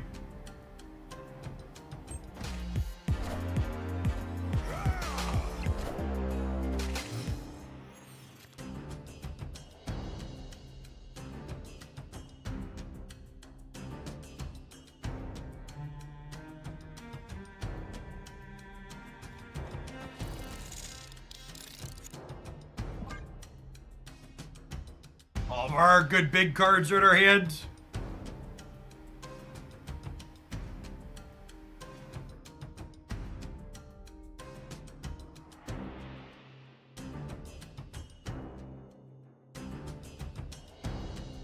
Does he like an odd question, but are drops and having to do a weekend stream a good thing for you overall? I mean, if I'm being honest, today will probably be the last time we do a weekend stream for drops. Moving forward. It feels like Snap's at a point where drops on like a small viewer increase this week, but by and large, they're past the honeymoon period, and the big boost that they were giving for a long time is no longer the case.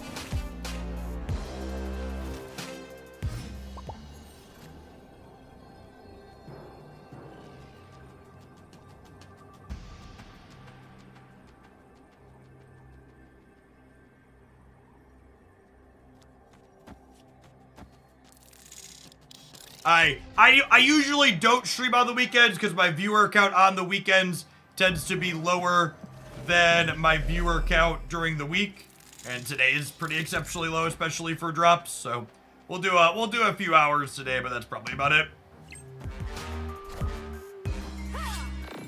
Spectrum. I think we're gonna be short, even with. Oh, they had Nico to change the location too. Rip. Reunion to me.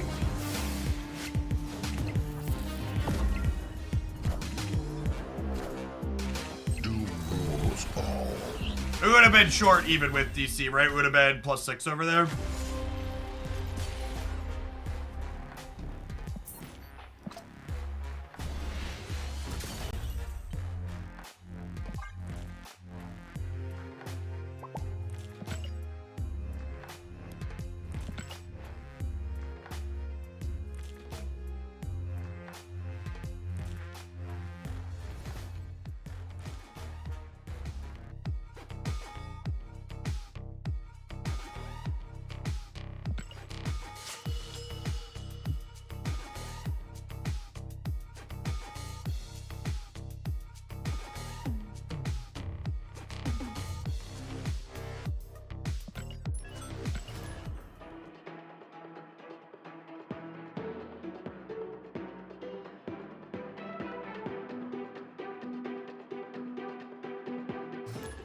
I mean, even when drops were popping really large and it made sense for me to do a Saturday or occasionally a Sunday stream, like, working a weekend once a month isn't exactly the end of home life. Opponent snapped.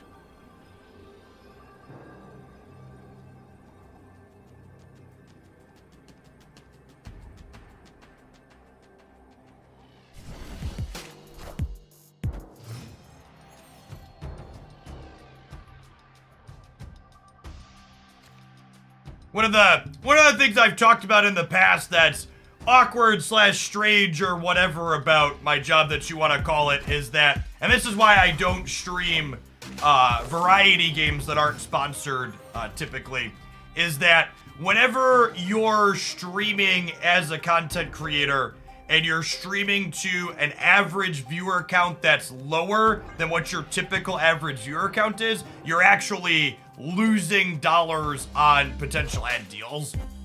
Face the might of Asgard. Because the way sponsorships in this industry work, they all gauge how much sponsoring you is worth based on your average viewer count for the previous like 90 days or so.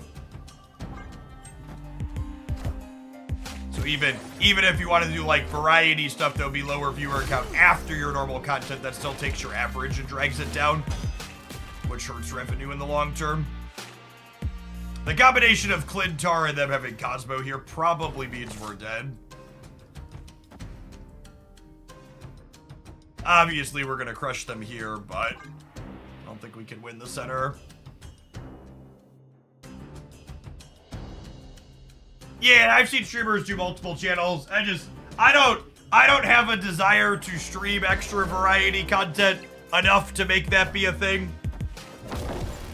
That's definitely something I could do, or I could stream to like just the YouTube channel, but it's just a lot of extra work when I could just like chill at home.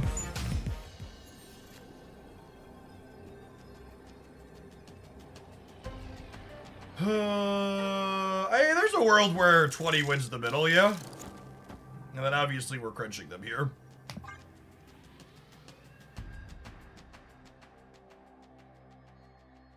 I think they have better rewards, like a premium variant or a cool exclusive variant. You get more stuff on the weekends. I think if the drops were more exclusive, you might get slightly more, but I think overall, Snap is definitely just like past its main. Okay, I assume Snap is just past whatever its peak metrics are going to be, right? Mjolnir, to me. Like peak metrics for Marvel Snap, not counting the initial drop burst over the summer, is like early to mid 2020, 2023. And there was like the pseudo artificial boost from drops when they first rolled those out in the summer. And those lasted solid for a couple of months.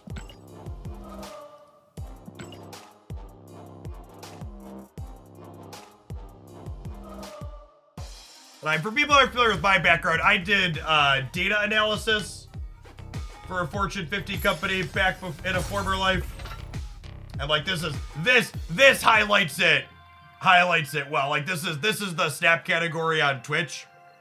So like for the last 30 days, even with the boost that drops gave for the last few days, it's down almost 30% in the category as a whole, month over month. I think the 90 days still technically looks okay. Yeah, the 90 days only down a little bit, but I would expect this big of a dip in the 30-day trend to continue. When we look at this another 30 to 60 days out, I expect the 90-day forecast to look pretty similar to down 30%.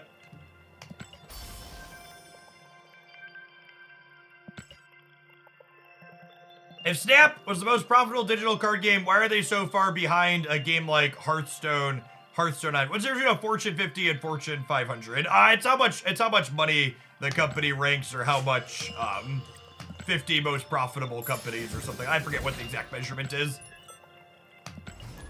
So yeah, so the Hearthstone category isn't a fair measure to compare to Marvel Snap, because Hearthstone isn't just the Hearthstone card game. Hearthstone has Hearthstone Battlegrounds in it, which is an auto battler, and they both stream from the same category.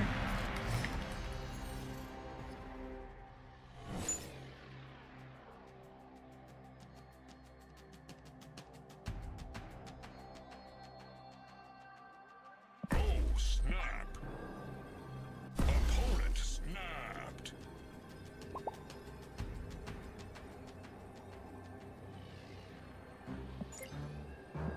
Even as like someone who came from Magic the Gathering, which isn't nearly as deep, isn't nearly as big of a category as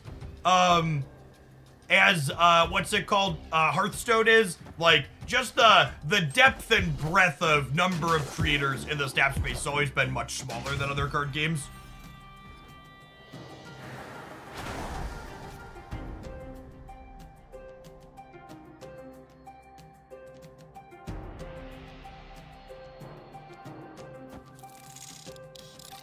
I mean, for what it's worth, too, like, I think a lot of people, something that I think is important for me to explicitly say is that Snap having a viewership drop-off like that doesn't mean the game is gonna die next week, or that anything is going anywhere, or that even I'm going anywhere as a content creator, right? Like, it is normal and natural for, it's normal, natural, expected, whatever you want to call it, for a lifestyle game like Snap to tail off a bit after its initial burst at release. Games like this are always most popular right when they release. And there's a huge difference between this game is no longer sustainable and this game is making less than the $100 million it made in its first year, yeah?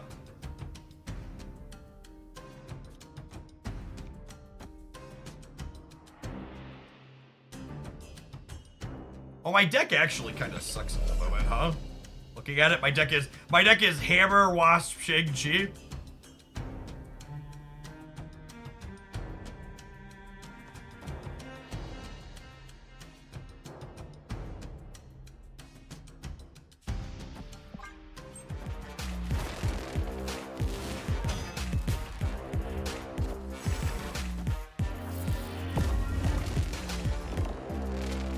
how February seasonality plays earlier. For reference, I've been streaming for a decade, and I've been doing it as a full-time job for 6 years. Generally speaking, winter months are some of the better / stronger months for content metrics.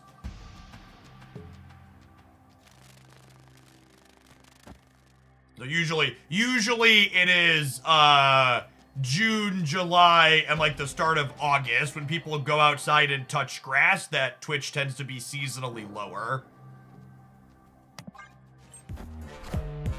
Are ye worthy?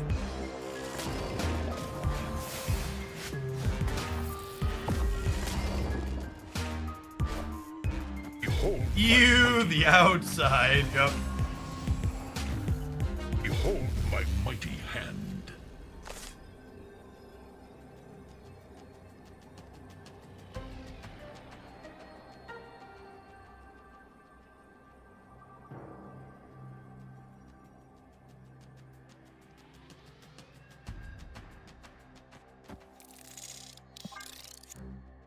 Hey, Kurt, thanks for the 44 months. Welcome back. That's perfect. I think we probably still died to their Iron Man, but I did at least make my Thor as big as we could get. Oh my god, wait. We make the bill bigger too because of the... Wait, why didn't the Grandmaster trigger... The mystery intrigues me.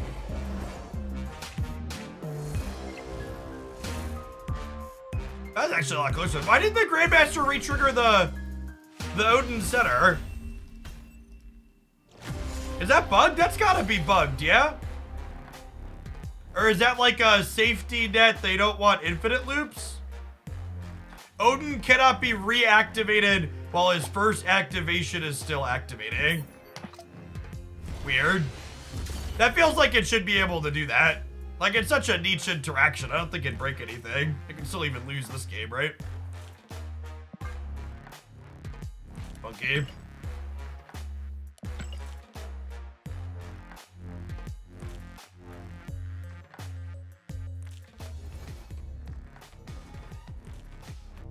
Yeah, so stop Odin from re-triggering Odin. But it gets kind of funky when Grandmaster sends him.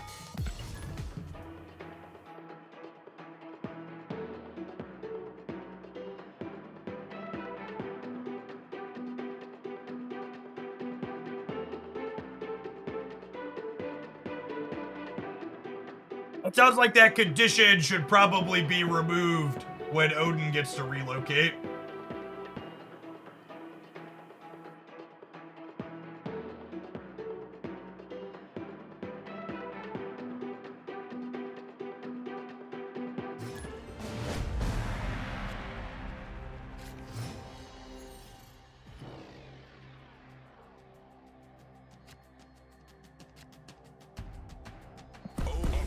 Snapped.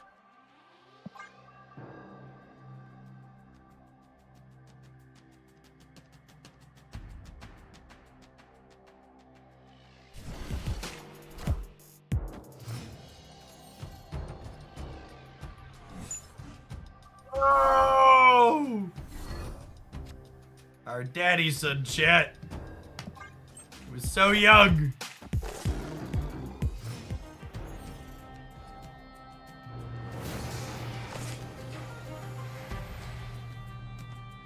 Alright, I guess we'll prioritize Billy Boy over Thor.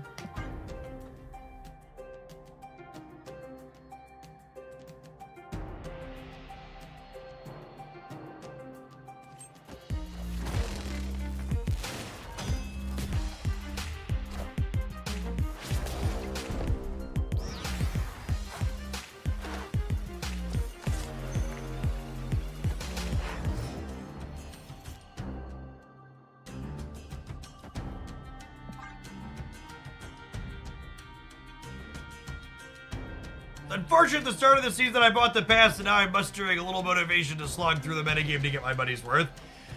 Genuinely and entirely, chat, it is perfectly reasonable to feel a bit burned out. You're not alone. That's where part of those metrics we were talking about came from. And if you're not feeling somewhat invigorated and still kind of frustrated after this latest OTA, I genuinely would recommend taking a break. Okay, it's okay to bounce out and come back later.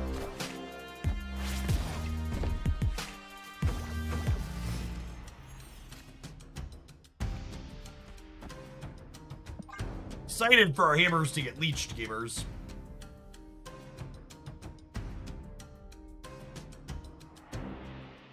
My number one recommendation when you're playing games like Snap is you gotta be kind of acutely aware of how the game impacts your mood. And if at any point you feel like you're only playing the game because you need to get your chores done, or it's not truly fun for you, you should definitely take a break.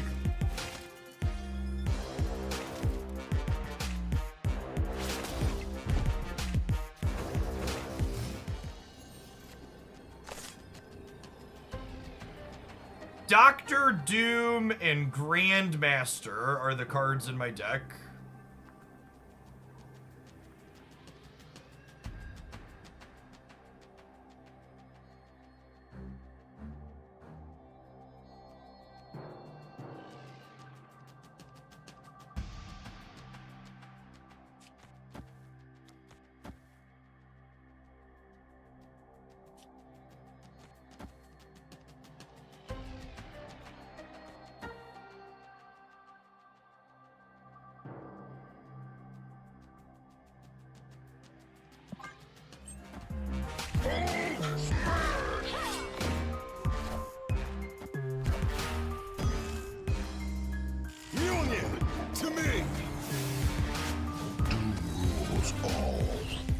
So when I finally quit WoW, when I realized I was only playing to earn gold to pay for my sub. Yep.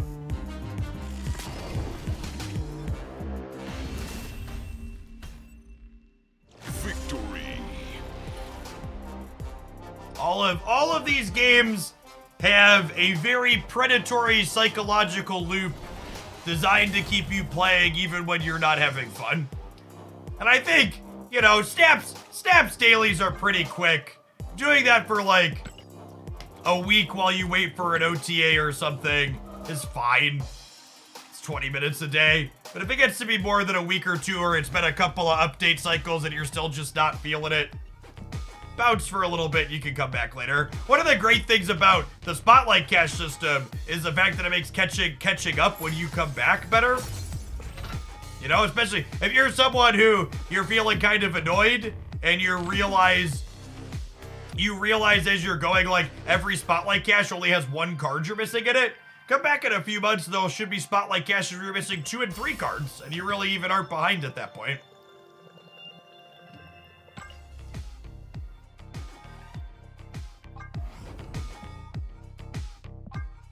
My gold tickets are a drag.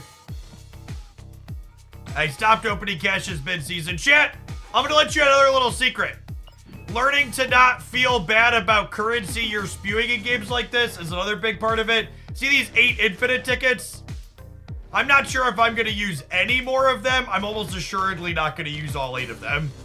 Every season, I finish with throwing infinite tickets away. And that's okay. Learning to just be like, hey, there's this resource here, and it doesn't really matter. It doesn't spark joy for me, so it doesn't matter because it doesn't spark joy is huge. Yeah, one of the things I found when it comes to talking about the predatory nature of mobile games is there's a lot of people who, when they hear the word predatory, they think predatory means expensive, which is just not the case, right? Like, a predatory simply means it's a sales tactic to get you to do something or purchase something that you wouldn't do without the predatory push. Like, the candy bars by the checkout register at the gas station or the grocery store. They're not particularly expensive, but they're wholly predatory. They're there to encourage you to make an impulse purchase that you wouldn't make while you're walking around the store. Opponent snapped. Like, you ever walk into the gas station, chat, and the iced teas are 1 for $2.50, or like they're like 1 for $3, or 2 for $5, or like 3 for $6.50. You better believe I'm never walking out of that gas station with less than 3 iced teas. I'm not a sucker. I know a good deal when I see one.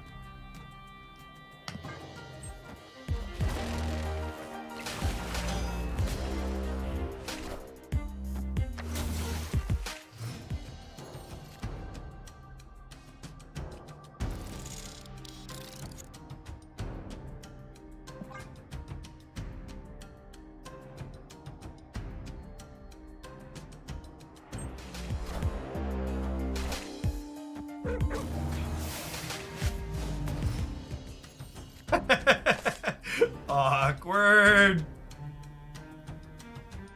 I severely underestimated how awkward this card's only works in the center text was when it first released.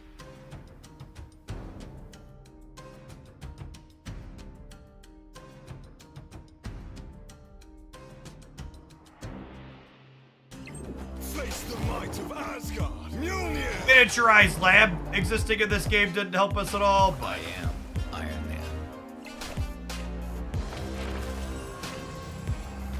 I am Iron Man.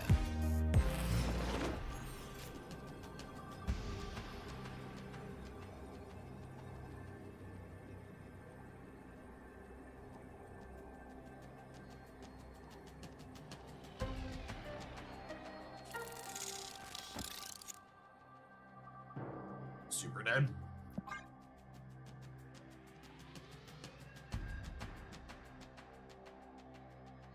I am gonna shelve this one and try something else for the last couple of games with this deck idea. And someone asked they wanted the Thors with Odin. This Lockjaw said okay stat thing. It's probably just better as like a Zabu tech deck.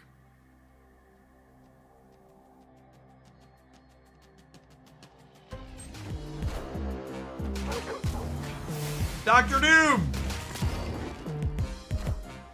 Are ye worthy? Glitch! Poor doggo. Got him! Got him! Victory.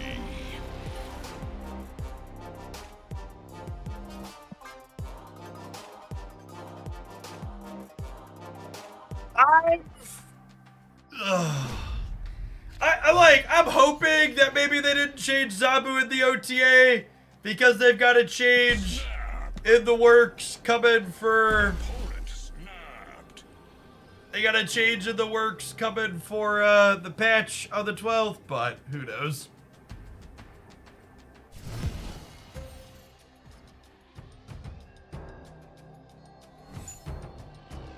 Extra Wasp ain't bad for later. It's not great for us playing on curve, but.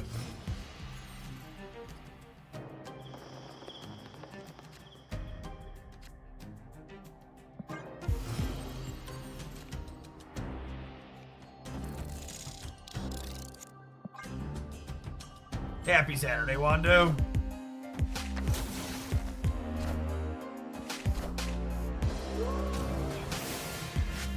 Mjolnir. Yolnio.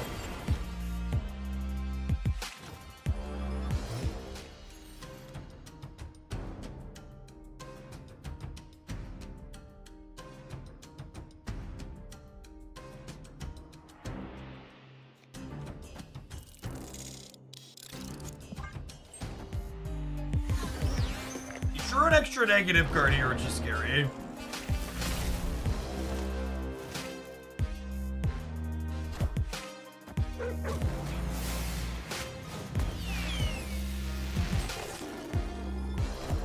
Oh my gosh, what an absolute rip scenario.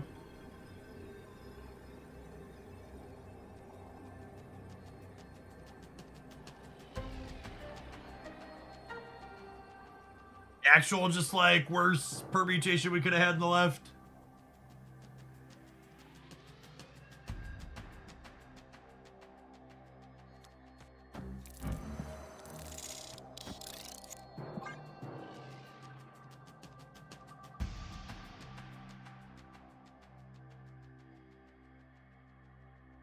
At least I didn't draw with Adam. Yeah, I'm pretty sure this card's still bad negative.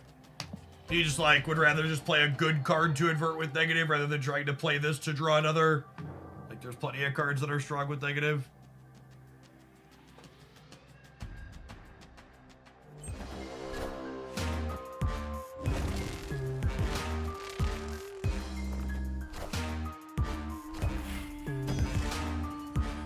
Youngin, to me.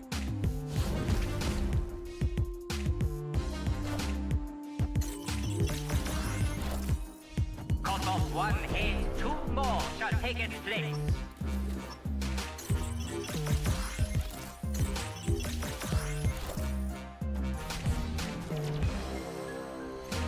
My negative deck is basically Zabu tech with negative high rolls at this point. That's exactly what this is, right? Or just another Zabu tech deck.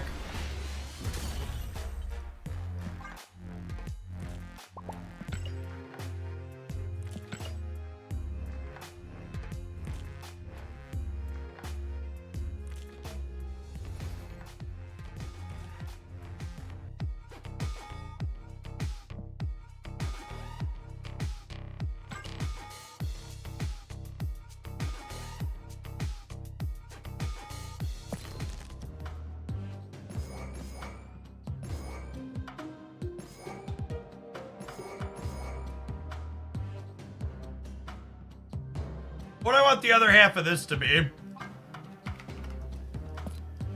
Can play Jeff as a generically good card. Do you think I need some other way to put stats into play? Can I play like armor to protect my beta ray bill? I'm a Thor.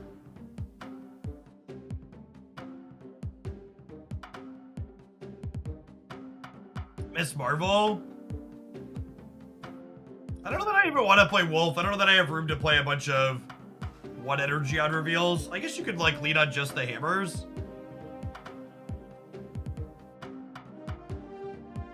Miss Marvel's not a bad shout. Just a lot of points. Hey, round out some ones.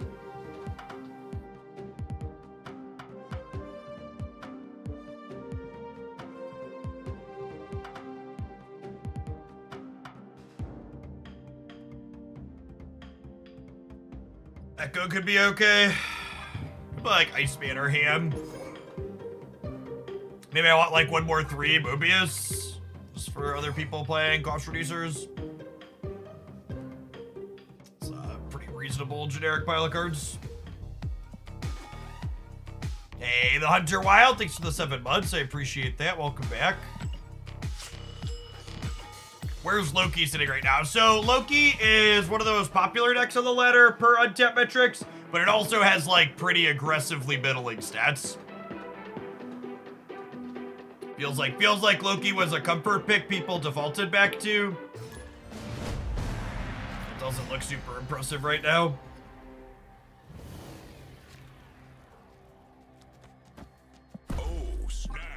My editor is working on finishing up a best decks highlight that I put together last night.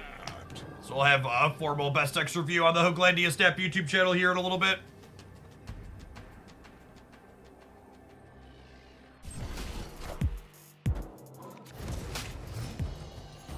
You go Wong.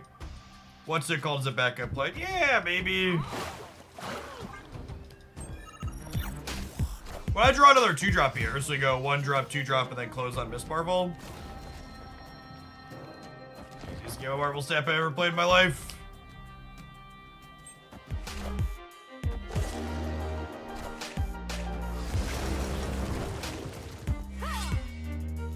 Time's up. Time's up.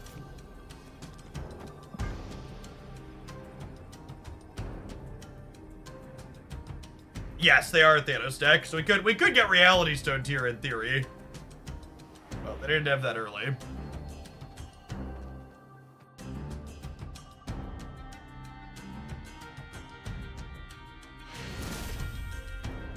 Victory.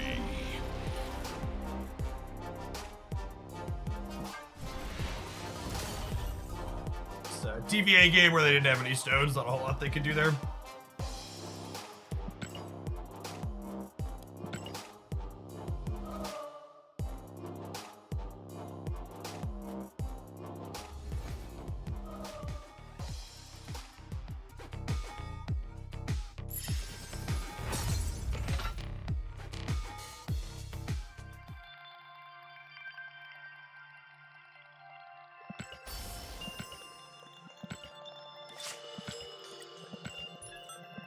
Yeah, the Jade is gold, but it is one of those ones where you can't really tell. There's only a very small amount to the background hiding behind her.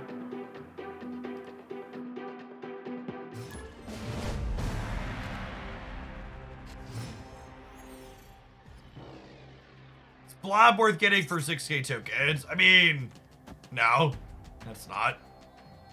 Oh, snap. You absolutely love playing with Thanos.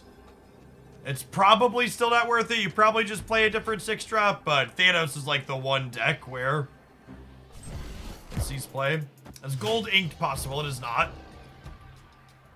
I wish I would add that as a split though. I've talked about that before. I think gold background with an inked character up front would be stellar.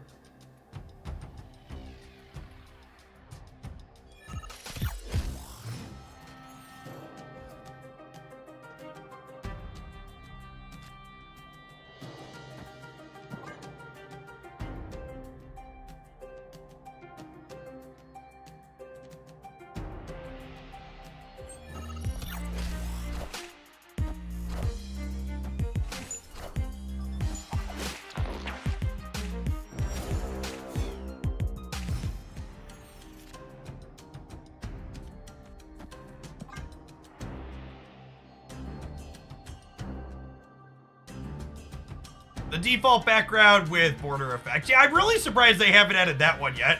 Especially consider there were things we called bot splits in the game for a while, where the AIs had exactly that style of setup. It's weird to me that they didn't add that as a thing that could happen. Are any Series 5 cards worth the tokens right now? Nico Minaru is worth the tokens. All right, we'll be 1 in 3 to draw Stormbreaker, and then we can own the Stormbreaker if we hit the 1 in 3.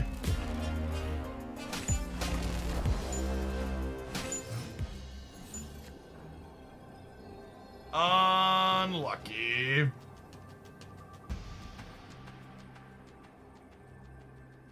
I don't think I'd consider High Evolutionary worth tokens in terms of power level. I think Thanos is worth tokens in terms of power level. Thanos is pretty good. But High Evolutionary hasn't been on my best deck stuff for a little while. It's just not great. Escaped.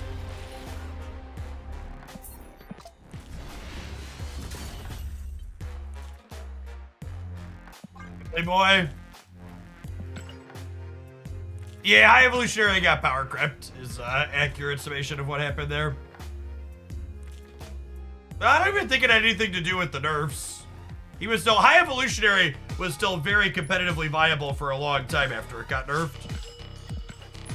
I think other things just caught up. Like, why put a bunch of effort and have a bunch of unused energy for High Evolutionary Hulk to be like 16 to 18 when your Hulk can be like 20 plus?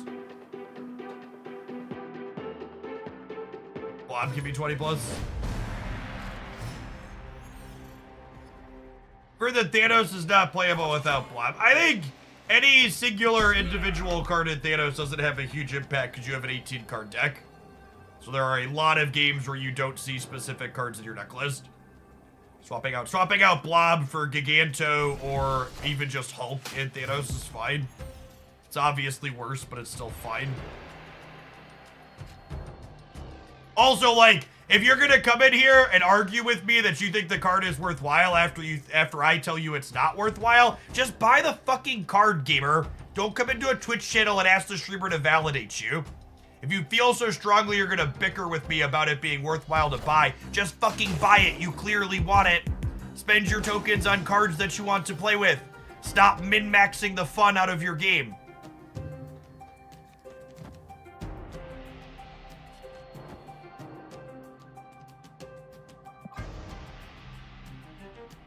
Hella validate me! Like, I'm happy to give my opinion if you're unsure, but like, if you feel sure enough that you're gonna argue with me after I give my opinion, just like, don't. Please stop.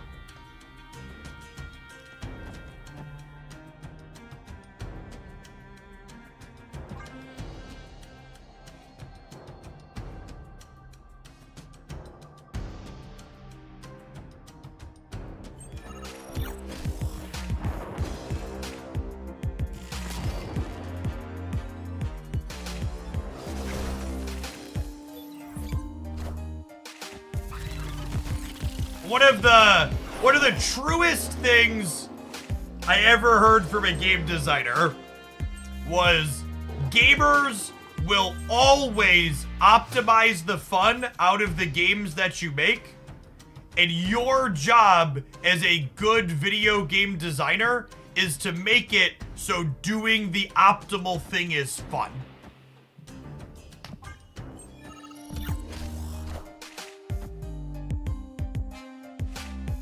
Oh my god, we're a total sicko.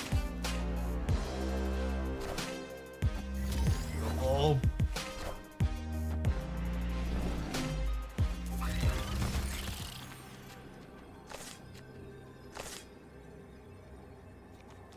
We might lose the center here still. I don't care, I want to make my beta ray bill big.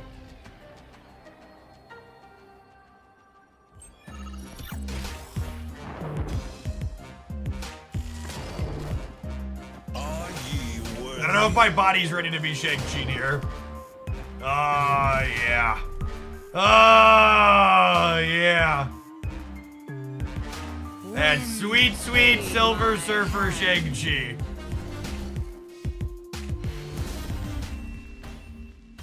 Victory.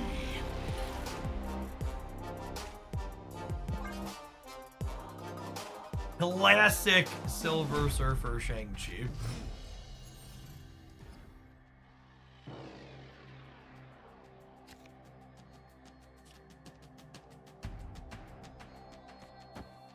Snap.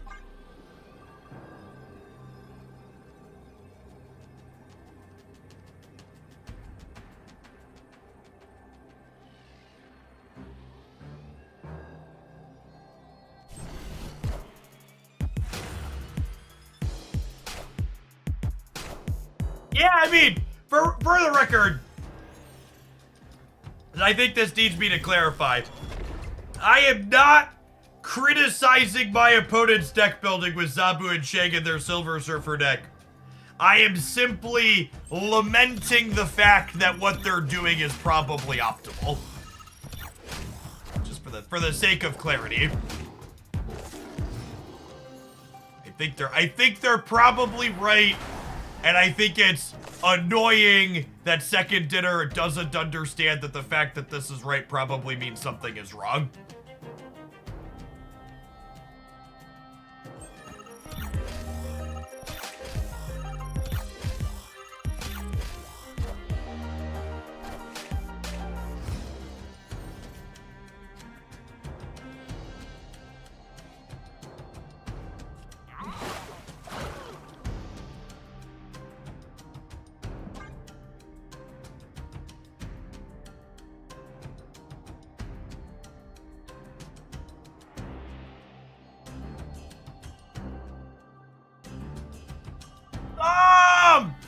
Thank you for the almost 6 years. I appreciate the 71 months. Welcome back.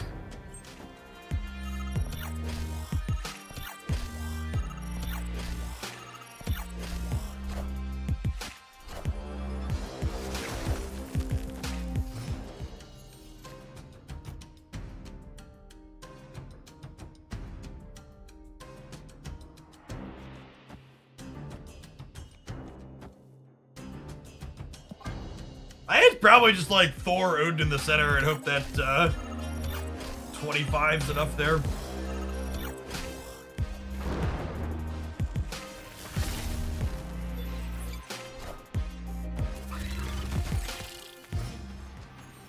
Or 25 was not enough there.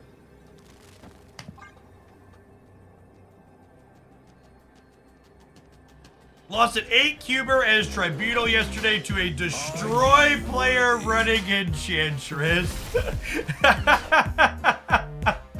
Now that's funny.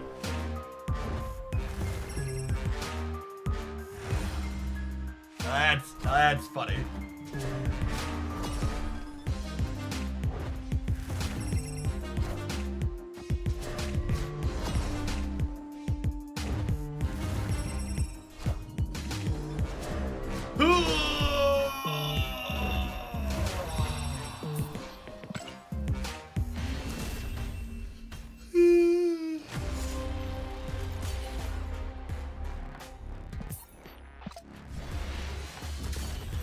All right, chat. It's time for a dose of the most powerful advertising money can buy.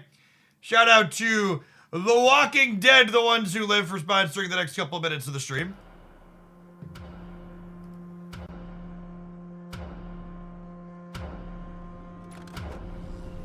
I've seen the sky turn red. I lost someone years ago. Now I'm looking for him. The world must You believe Rick's not dead yet, chat? That's some plot armor. I have to keep trying. I won't stop. I'm getting there. I'm getting home.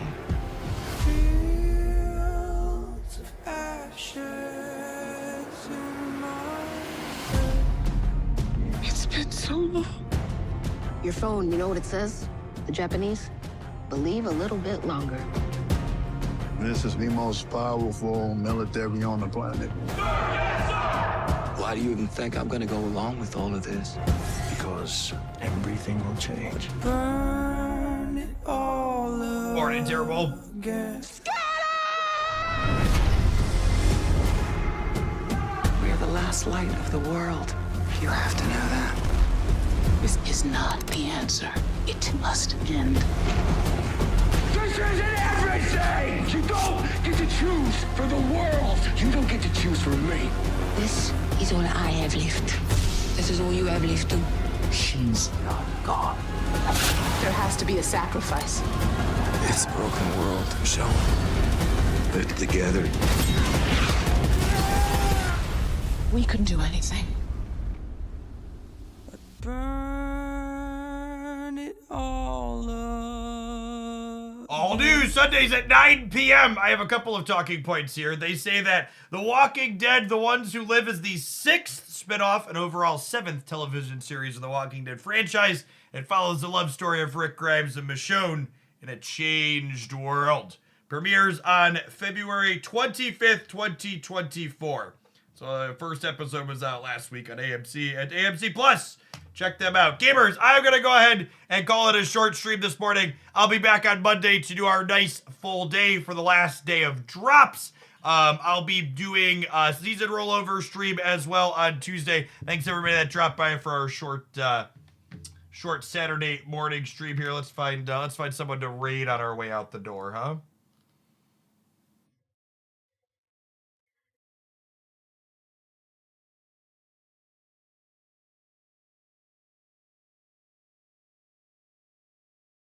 Mogwai is gaming. I haven't rated Mogwai since he's been back to Snap. I'm gonna send you over his way. He's not often on when I'm signing off. Peace, folks.